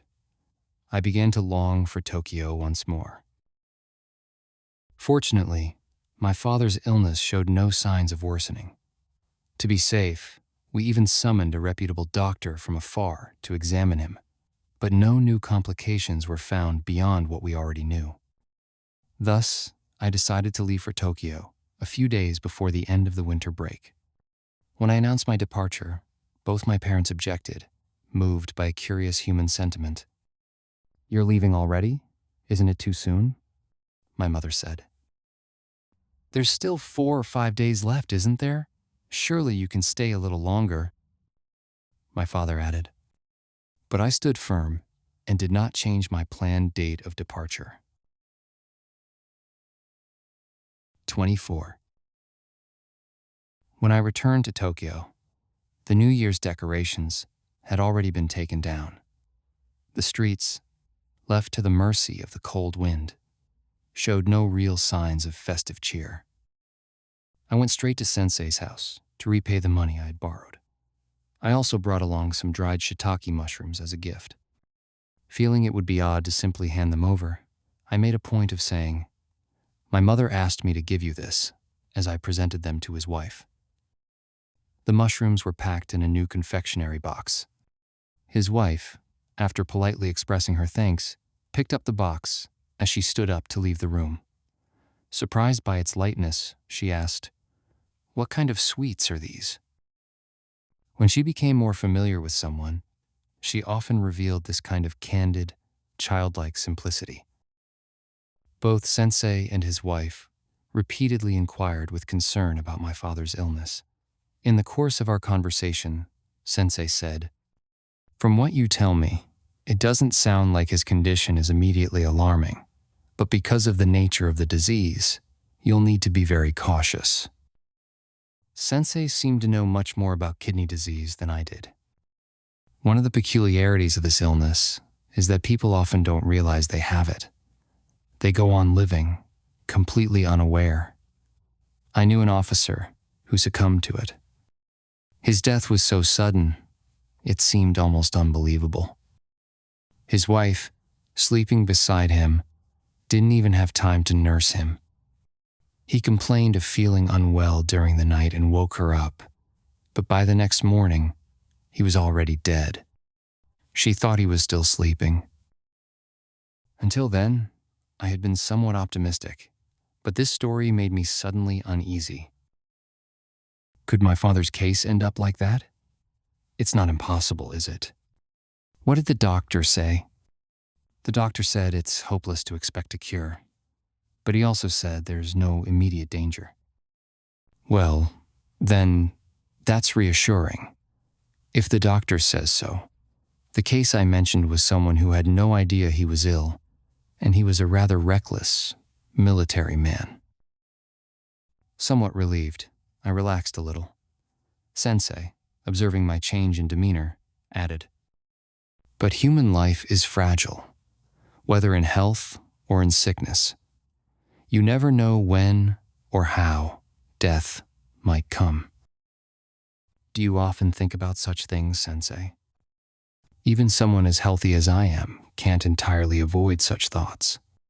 There was a faint smile at the corner of Sensei's mouth. You often hear of people who die suddenly just like that, naturally. And then there are those who die in an instant through some unnatural violence. What do you mean by unnatural violence?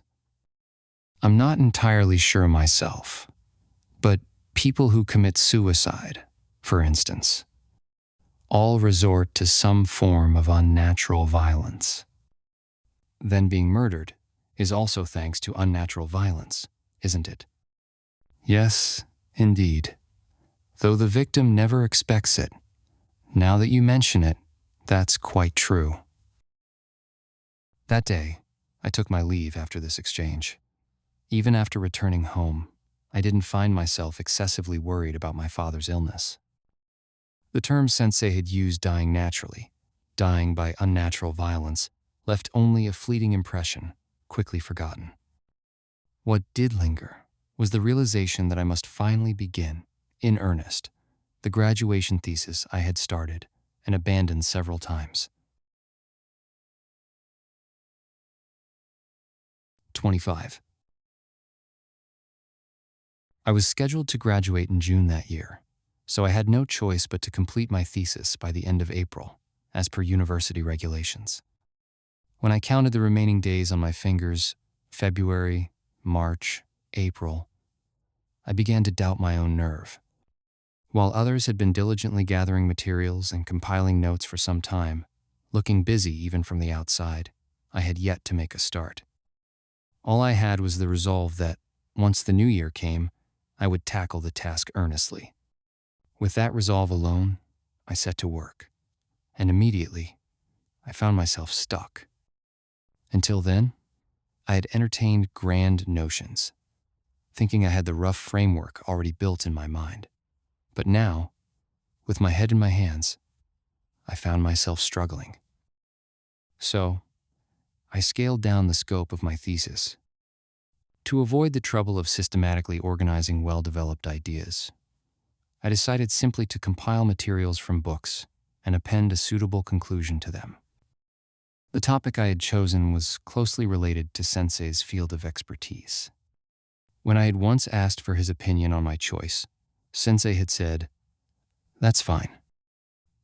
Now, flustered and at a loss, I rushed to him for advice on which reference books I should consult. Sensei willingly shared all the knowledge he had, and even offered to lend me 2 or 3 necessary books.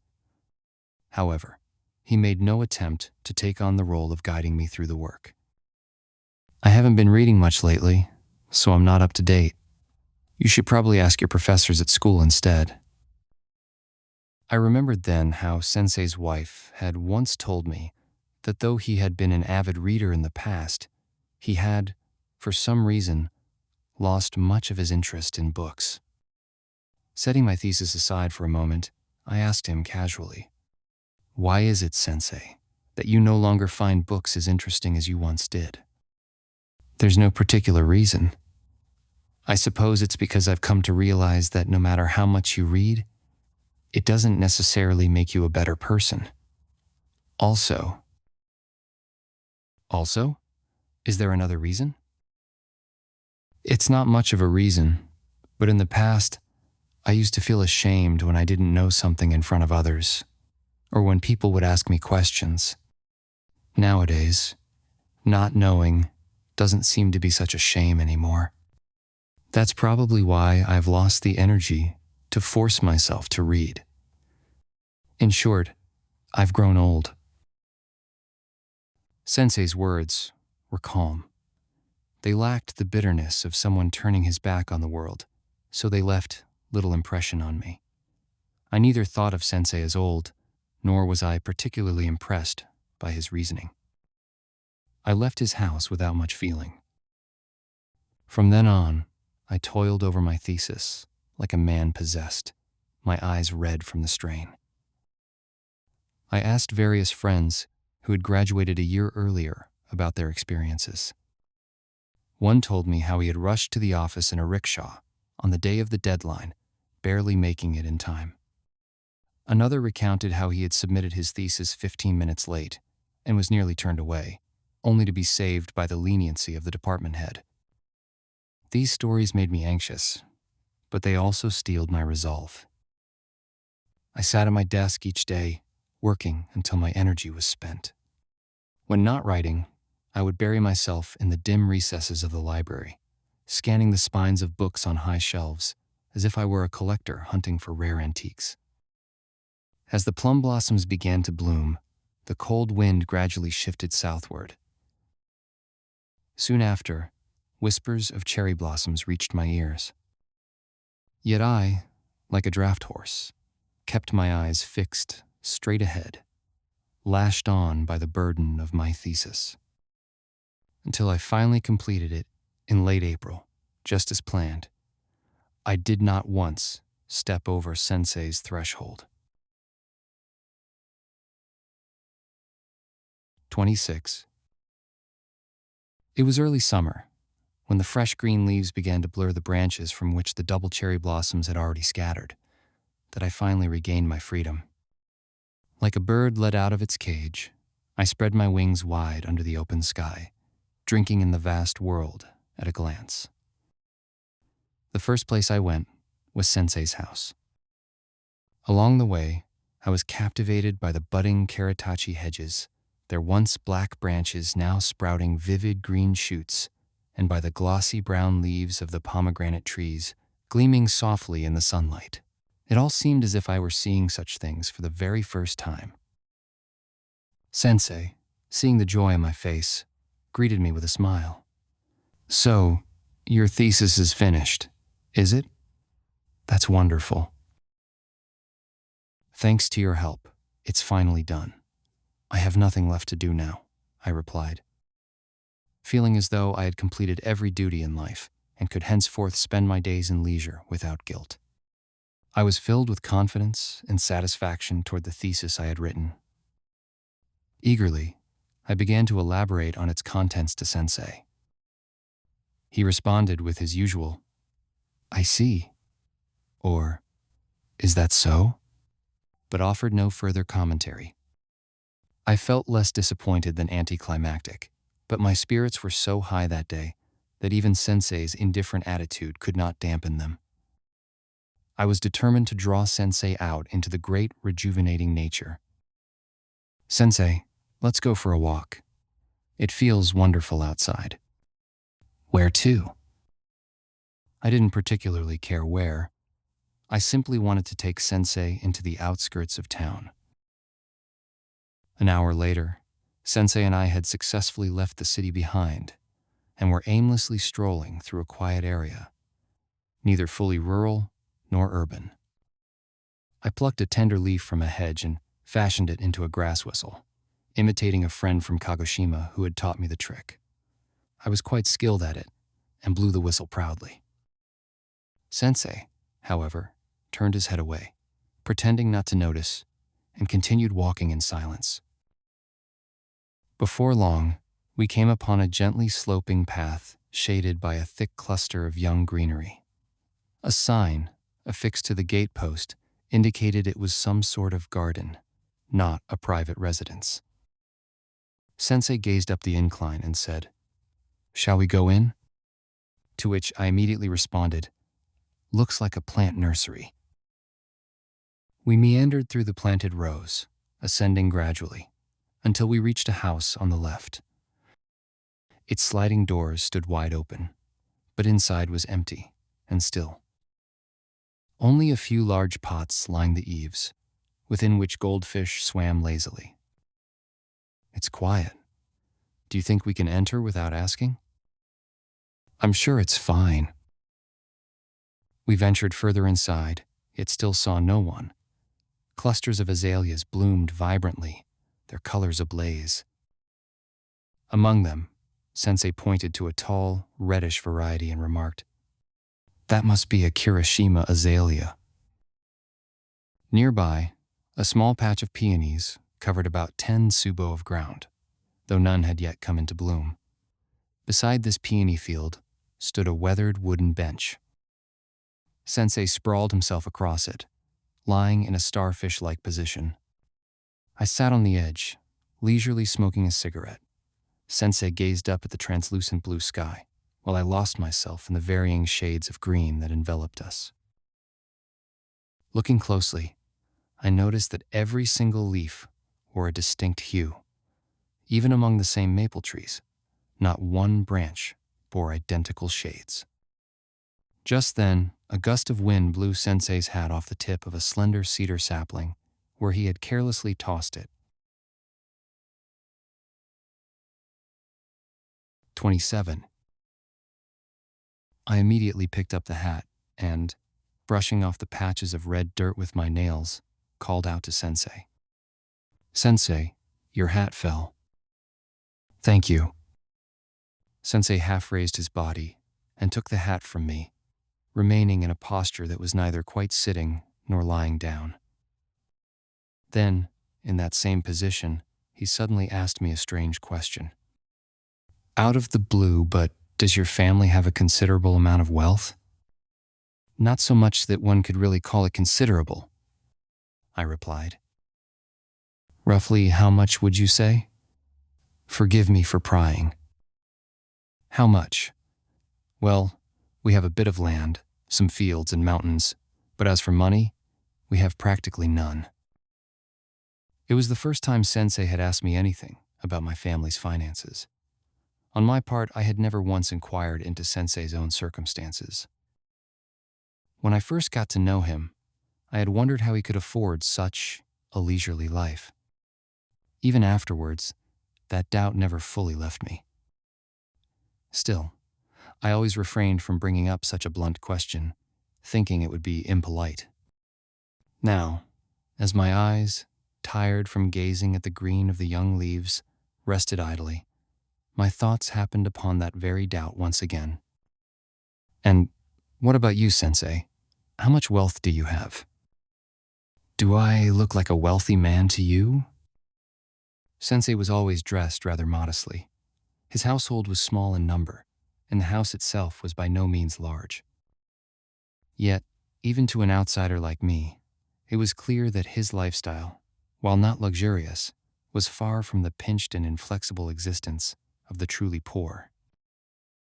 That's true, I said. I do have enough money for that much, of course, but I'm certainly no man of property. If I were, I'd have built a much bigger house. At this moment, Sensei sat upright on the bench, cross-legged. As he finished speaking, he began drawing a circle on the ground with the tip of his bamboo cane. When he was done, he planted the cane upright in the soil, as if to mark a point. Though, once upon a time, I was from a wealthy family, you know. Sensei's words seemed half-spoken to himself. Because of that, I failed to respond quickly enough and remained silent. I was from a wealthy family, really, he repeated, this time looking at me with a smile. Still, I couldn't think of anything to say in reply. In truth, I was at a loss. Then, shifting the topic, Sensei asked, "How has your father's illness been since then?" I had heard nothing about my father's condition since the new year. The brief letters that accompanied the money orders from home were still in my father's handwriting, and, as always, contained little mention of his illness. Moreover, his penmanship remained firm and steady, showing none of the tremors typical of such patients. Nothing in particular has been mentioned, so I suppose he's doing well enough. That's good to hear, though the nature of his illness means you can never be too careful. Still not out of danger, you think? But for the time being, it seems he's holding up. I've received no troubling news. I see. At that time, I thought Sensei's questions about my family's wealth and my father's illness were nothing more than casual conversation, ordinary topics, voiced as they happened to cross his mind. However, beneath his words lay a deeper meaning that linked those two seemingly separate subjects.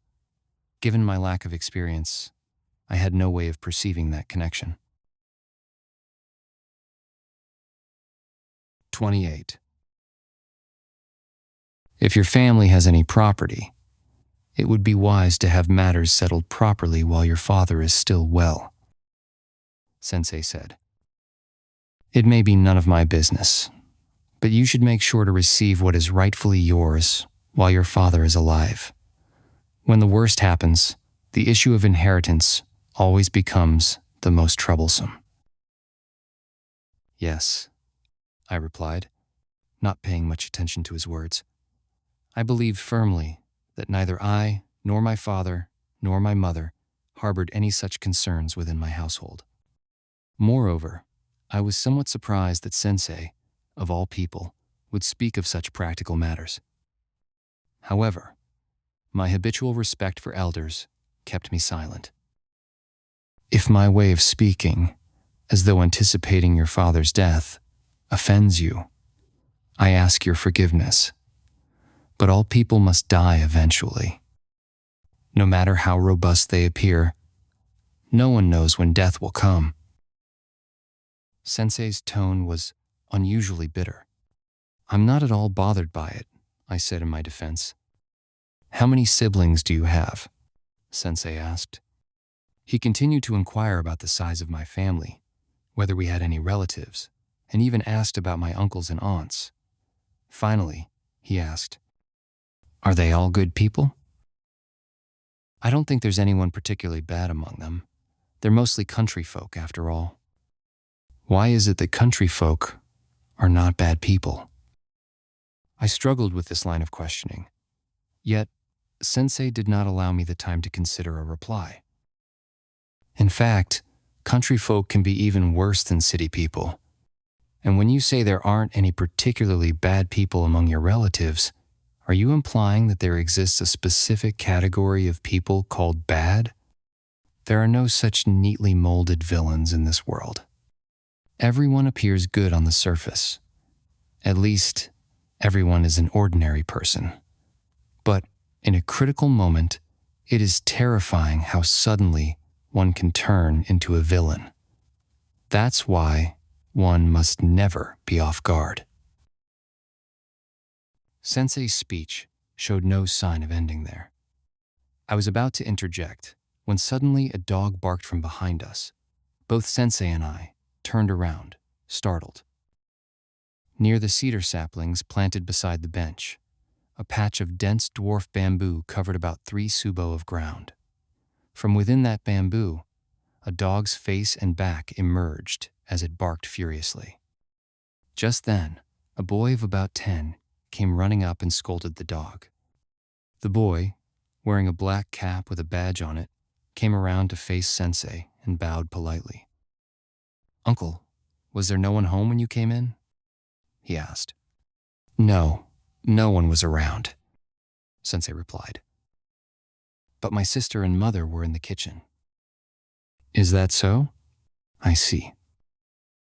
"Uncle, it would have been better if you had announced yourself when you entered," the boy said.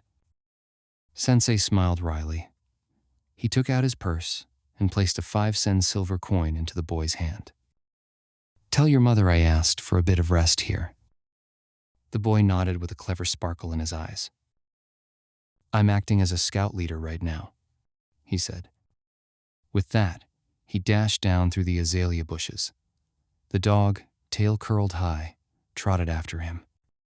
Shortly after, 2 or 3 more boys, of about the same age, came running down in the same direction, following the scout leader. 29. Sensei's conversation, interrupted by the dog and the child, never reached its conclusion, and so I never fully grasped its true intent. At that time, I had absolutely no concern for the matter of inheritance or property. Given my character and my circumstances, there was no room in my mind to be troubled by such worldly considerations. In retrospect, this was partly because I had yet to face the realities of society and had not encountered such matters firsthand. To the young me, money issues seemed like something distant and detached. What I most wanted to understand from Sensei's talk was the meaning behind his words that, when the moment comes, anyone can become a villain. As a mere phrase, I could understand it well enough, yet I wanted to probe deeper into its significance. After the dog and the child had gone, the vast garden returned to its former tranquility. For a while, we remained still, like people imprisoned in silence. The beautiful sky gradually lost its light. Before my eyes, the maple trees, with their tender green leaves dripping from their branches, seemed to darken. The distant rumble of a cart being pulled down the road echoed towards us. I imagined it was a village man hauling plants or something similar to a temple fair. Hearing that sound, Sensei suddenly rose, as if returning from deep contemplation to breathe again. Well, we should be going. Though the days have grown longer, time slips away unnoticed when we sit idly like this. Sensei's back bore many marks from lying on the bench. I brushed them off with both hands. "Thank you. Has any sap stuck to it?" It's come off clean. This haori is quite new, you see. If I soil it and go home like this, my wife will scold me. Thank you again. We returned to the house halfway up the gentle slope. Where no one had been visible earlier, the lady of the house now sat on the veranda, winding thread onto a spool with a girl of about 15 or 16 beside her. Passing by the large goldfish bowl, we greeted them. "Thank you for letting us intrude." The lady responded, "Oh, not at all. I'm sorry we couldn't be more hospitable," and then thanked Sensei for the coin he had given the child earlier. After walking a few more blocks from the gate, I finally spoke to Sensei.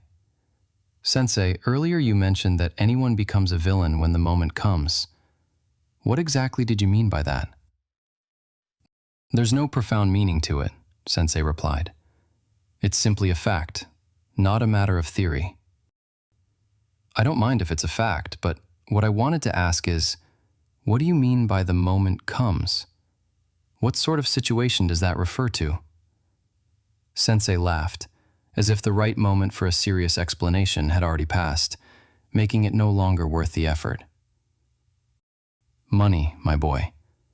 When money is involved, even the most virtuous man will turn into a villain. His reply struck me as disappointingly ordinary. Just as Sensei seemed disinterested, I too felt deflated. I briskly walked ahead, leaving Sensei to lag slightly behind. He called out to me from the rear. "Hey, look at that." "At what?" "Your mood. See how easily it changes with just a few words from me?" When I turned and stopped to wait for him, Sensei said this, looking at my face. 30. At that moment, I felt a surge of resentment toward Sensei. Even after we resumed walking side by side, I deliberately refrained from asking the questions I truly wished to ask. Yet Sensei showed no sign of being affected by my attitude, whether he noticed it or not. He maintained his usual composed and deliberate pace, indifferent to my silent protest. This indifference made me increasingly irked. I began to feel a childish urge to say something sharp and put Sensei in his place. "Sensei," I said. "Yes?" he replied. "You seemed a little agitated back there, when we were resting in the garden of that nursery. I rarely see you in such a state. It felt like I was witnessing something rather unusual." Sensei did not respond immediately. His silence struck me as a sign of having hit a nerve, but at the same time, I wondered if perhaps I had missed the mark. Finding no suitable way to follow up, I left it at that. Suddenly, Sensei veered off toward the edge of the road. He lifted his hem and relieved himself under the neatly trimmed hedge. I stood idly by, waiting for him to finish. Pardon me," he said, and resumed walking. At that moment, I abandoned my futile plan to best Sensei in conversation. The road we traveled gradually grew livelier. The sloping fields and flat lands, which had been scattered about until now, disappeared from view as rows of houses lined both sides. Yet, here and there, small corners of land were still used to grow peas on bamboo trellises or to keep chickens within wire enclosures. Pack horses returning from town passed us constantly. Distracted by such sights, I soon lost track of the questions that had preoccupied my mind earlier. Then, out of nowhere, Sensei spoke again, pulling me back to the conversation. "Did I really appear so agitated earlier?" "Not excessively, but perhaps a little," I replied. "Well, I don't mind if it showed. The truth is, I always get worked up when it comes to matters of property. You may not realize it, but I am an incredibly spiteful man. I never forget an insult or a wrong done to me, even after 10 or 20 years." Sensei's tone was more impassioned than before, but what shocked me was not the tone itself. It was the meaning of his words. That such a confession could come from Sensei's mouth was utterly unexpected. Until that moment, I had never imagined such tenacity in his character. I had always believed him to be a gentle, lofty soul. It was this perceived fragility that had endeared him to me. Now, faced with this startling revelation, I, who had only moments ago sought to challenge him, found myself feeling small and foolish. "I was deceived," Sensei said. "Deceived by my own blood relatives. They, who appeared to be virtuous men in front of my father, transformed into despicable scoundrels the moment he passed away. The humiliation and loss I suffered at their hands have burdened me from my childhood to this very day. I will likely carry that burden until the day I die. I cannot forget it. Yet, despite this, I have not sought revenge. Instead, I have taken up a greater form of retaliation. My hatred is no longer directed solely at them. I have come to despise humanity as a whole, of which they are but representatives. And for me, that is enough. I could not muster even a word of consolation. 31. That day's conversation ultimately came to no further development. I was rather intimidated by Sensei's demeanor and felt no inclination to press on. We boarded a streetcar on the outskirts of the city, but barely exchanged words during the ride. Soon after disembarking, we had to part ways. At the moment of parting, Sensei's mood had changed again. In an unusually cheerful tone, he said, "From now until June is the most carefree time for you. Perhaps the most carefree time in your entire life. You should devote yourself to enjoying it." I smiled and took off my hat. As I looked at his face, I couldn't help but wonder if he truly harbored such misanthropy in his heart. In his eyes, in his mouth, there was no trace of that pessimistic shadow. I must confess that I gained significant insights from Sensei on matters of thought. Yet, on those same matters, there were times when, despite my efforts, I could not extract any benefit. Sensei's conversations would sometimes end up vague and inconclusive. That day's discussion in the suburbs remained with me as a clear example of such vagueness. One day, my blunt nature got the better of me, and I confessed this frustration to Sensei. He only smiled. I said, "It's fine if I can't grasp things due to my own dullness, but it's troublesome when you understand perfectly and still won't speak plainly. I'm not hiding anything from you. You are hiding things. Perhaps you're confusing my thoughts and opinions with my past. I'm a rather meager thinker, but I don't conceal ideas I've formed in my own head. I have no reason to hide them. However, if you expect me to recount my entire past to you, that becomes a different matter." I don't think it's a different matter. It's precisely because your thoughts are born from your past that I place importance on them. If the two are separated, they hold little value for me. It would be like being handed a doll without a soul. I can't be satisfied with that. Sensei looked at me with an expression of astonishment. The hand, holding his rolled cigarette, trembled slightly. "You are quite bold." "I'm simply earnest. I genuinely wish to learn from life, even if it means exposing my past." The word exposing suddenly struck my ears with a dreadful resonance. In that moment, I felt as though the person sitting before me was not the esteemed Sensei I had always respected, but a sinner. Sensei's face was pale. "Are you truly earnest?" Sensei asked, pressing the question. "Because of my own karma, I've grown to suspect people. Honestly, I suspect you too, but I want to believe in at least one person before I die. I want to die trusting someone, just one person. Can you be that one person? Will you be that one person? Are you truly earnest from the bottom of your heart?" If my life is indeed a serious one, then what I just said must also be serious. My voice trembled. "Very well," Sensei said. "I will tell you.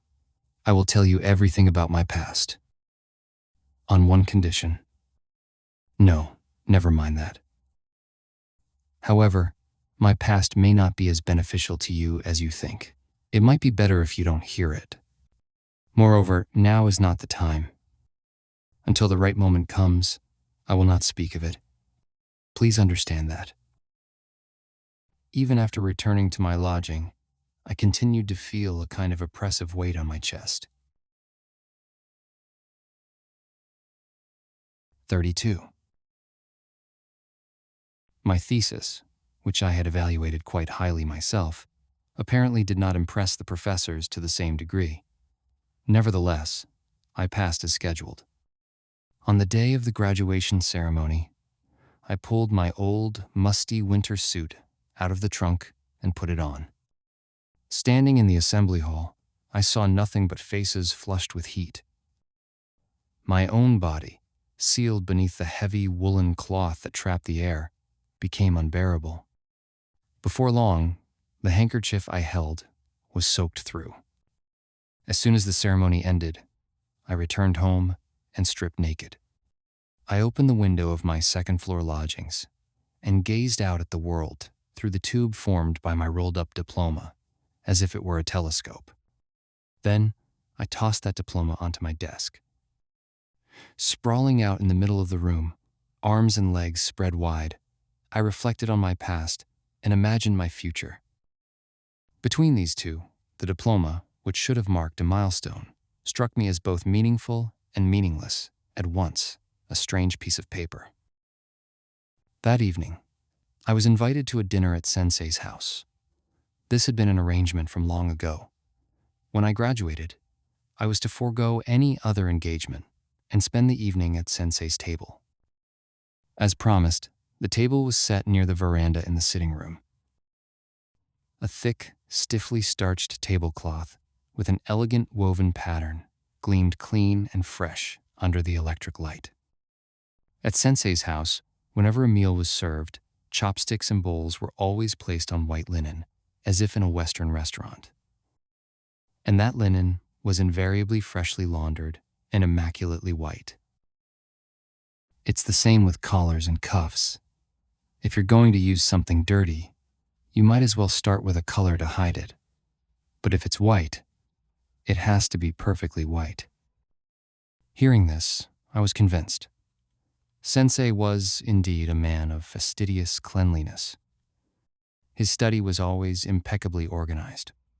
For someone as careless as I was, these traits of his would occasionally stand out. Once, when I remarked to his wife, "Sensei is rather fastidious, isn't he?" She had replied, "But he doesn't seem to care that much about his clothing." Overhearing this, Sensei had laughed and said, "To be honest, I'm fastidious in a spiritual sense. That's why I'm always suffering. When I think about it, it's a thoroughly ridiculous temperament." Whether this spiritual fastidiousness referred to being sensitive in the conventional sense or to a moral kind of purity, I couldn't tell. His wife, too, seemed not quite to grasp his meaning. That evening, I sat facing Sensei at the familiar white tablecloth. His wife sat between us, facing the garden. "Congratulations," Sensei said, raising a cup of sake for me. Strangely, I did not feel particularly elated. Certainly, my own heart did not leap at the words, lacking the kind of joy that would make it resonate with them. Moreover, Sensei's tone carried no hint of buoyant celebration. It did nothing to stir my own feelings. He smiled as he raised the cup, but in that smile, I found neither biting irony nor sincere congratulations. Rather, it seemed to say, "This is the sort of occasion where people tend to say, 'Congratulations,' isn't it?" His wife said to me, "That's wonderful. Your father and mother must be so happy."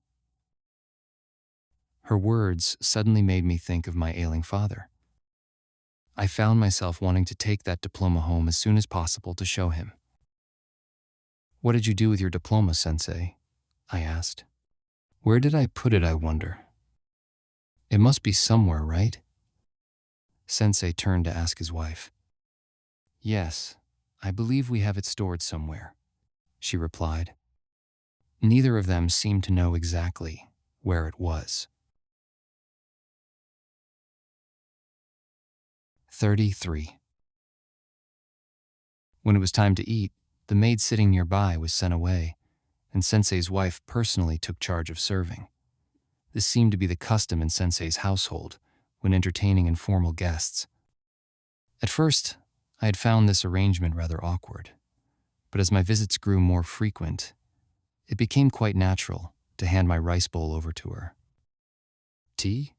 More rice? You do have quite an appetite, don't you? Sometimes, Sensei's wife would make such frank remarks. However, that day, because of the season, my appetite wasn't strong enough to warrant such teasing. That's enough then. You've become quite a light eater lately. It's not that I've become a light eater, it's just too hot to eat much. After having the maid clear the table, Sensei's wife brought out ice cream and fruit for dessert. This is homemade, you know. It seems she had enough leisure to make ice cream herself for guests. I had 2 more helpings. Now that you've graduated, what are you planning to do next? Sensei asked, shifting his seat closer to the veranda and leaning his back against the shoji. I had no specific plan in mind beyond the simple awareness that I had now graduated. Seeing my hesitation, Sensei's wife asked, "A teacher?" When I did not answer, she tried again. Then, a government official? Both Sensei and I laughed. To be honest, I haven't given it much thought. I've never seriously considered the matter of a profession. Besides, whether a job is good or bad, I think you can't know until you've actually tried it. That's what makes choosing so difficult. That's understandable, but you can afford to say such leisurely things because your family has some property. If you were in a tight spot, you wouldn't be so relaxed. Among my friends, there were those who, even before graduating, had already been searching for teaching positions at middle schools. Inwardly, I admitted the truth of her words. Still, I replied, "Perhaps I've been influenced by Sensei." "Not in the most practical of ways, it seems," she said with a wry smile. Sensei gave a faint laugh. "Well, even if you've been influenced, it's fine. But, as I told you the other day, you should make sure to settle the matter of your inheritance while your father is still alive.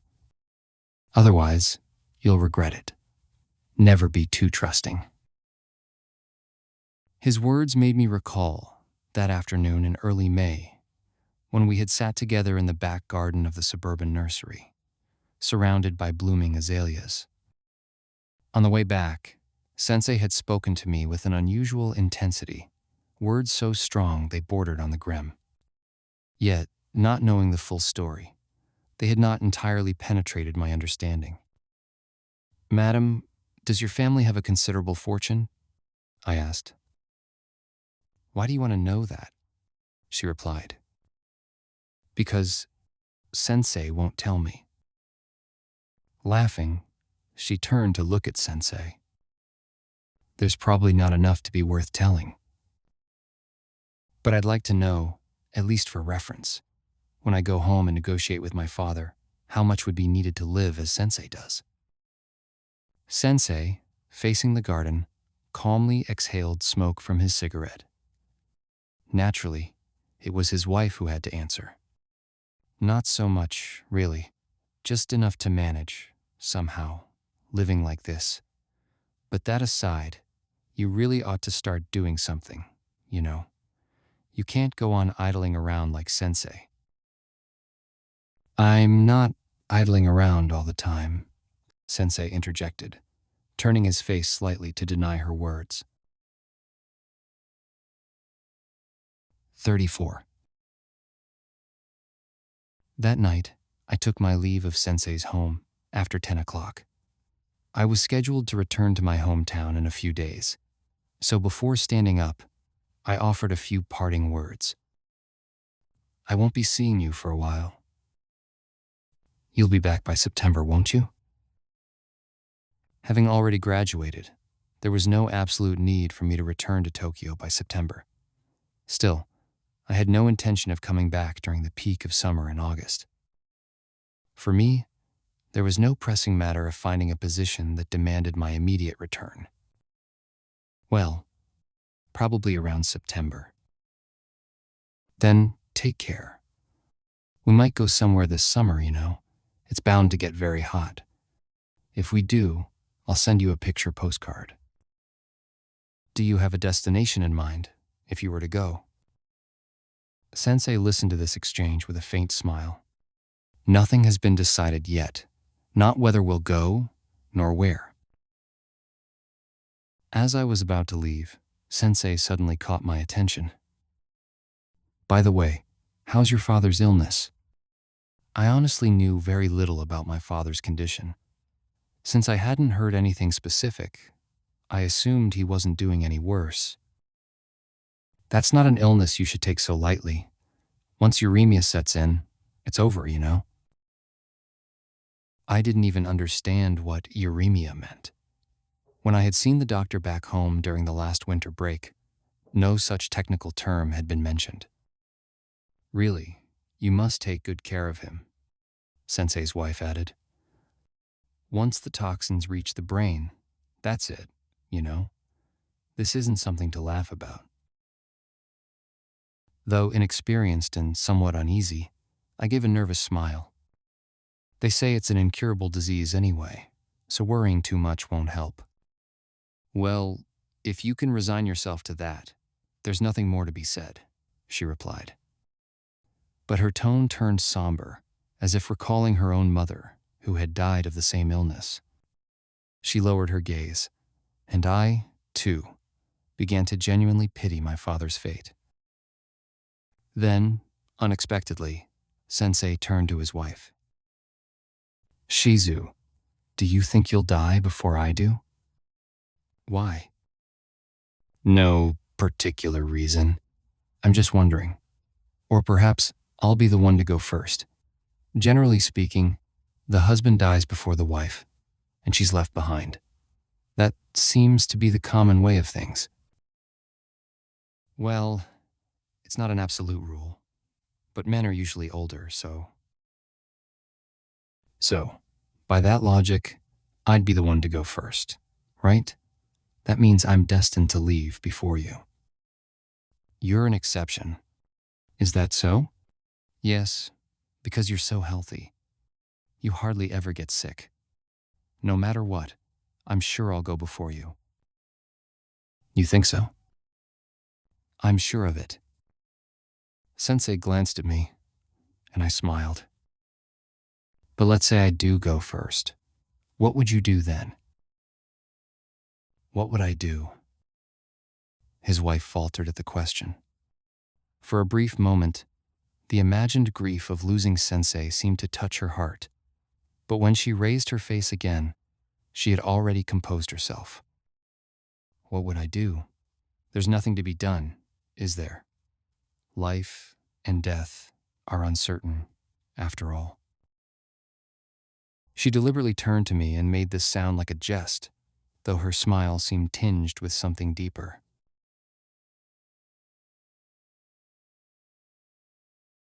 35. I let my half-risen bodies sit back down again, staying to keep them company until their conversation reached a natural pause. What do you think? Sensei asked me. Whether Sensei would die first, or his wife would, was of course not something I could possibly judge. I simply smiled. Lifespans are unpredictable, even for me. That's true, his wife said. There's nothing to be done about it. We each receive a set number of years when we're born. That's how it is. Your father and mother, Sensei, they passed away almost together, didn't they? You mean they passed away on the same day? Not the exact same day, but close enough. One right after the other. This was a new piece of knowledge for me, and I found it curious. Why did they both pass away so close together? His wife was about to answer, but Sensei cut her off. Let's not talk about such things. It's pointless. Sensei deliberately fluttered the fan in his hand, and then looked back at his wife. Shizu, when I die, I'll leave this house to you. His wife laughed. Then give me the land too. The land belongs to someone else, so there's nothing I can do about that. But everything I own, I'll leave to you. Thank you very much, but there's no point in giving me foreign language books. What would I do with those? Sell them to a second-hand bookstore. How much would that fetch, I wonder? Sensei didn't say. Yet his conversation stayed tethered to the subject of his own death, a future event he assumed would inevitably occur before his wife's. At first, his wife responded with light-hearted banter, but eventually, a heavy, sentimental mood seemed to settle upon her. How many times are you going to say, "when I die"? For heaven's sake, that's enough. Stop saying it. It's bad luck. When you die, I'll take care of everything, just as you wish. So, isn't that good enough? Sensei smiled as he gazed out into the garden, but refrained from saying anything further to provoke her displeasure. I too felt it had gone on long enough, and stood up to leave. Both Sensei and his wife accompanied me to the entrance. "Take good care of your ailing father," she said. "See you again in September," said Sensei. I gave my thanks and stepped outside the lattice door. Between the entrance and the gate stood a dense clump of fragrant olive, mokuse, trees, their branches reaching out into the night as if to block my path. Taking a few steps forward, I glanced up at the dark leaves and imagined the flowers and scents they would bear come autumn. In my mind, I had always linked Sensei's house with that tree, as though they were inseparable. Standing there beneath its shadow, my thoughts turned to the next autumn, when I might once again cross the threshold of Sensei's home. Just then, the entrance light that had been shining through the lattice abruptly went out. It seemed Sensei and his wife had already retreated inside. Alone, I stepped out into the darkened street.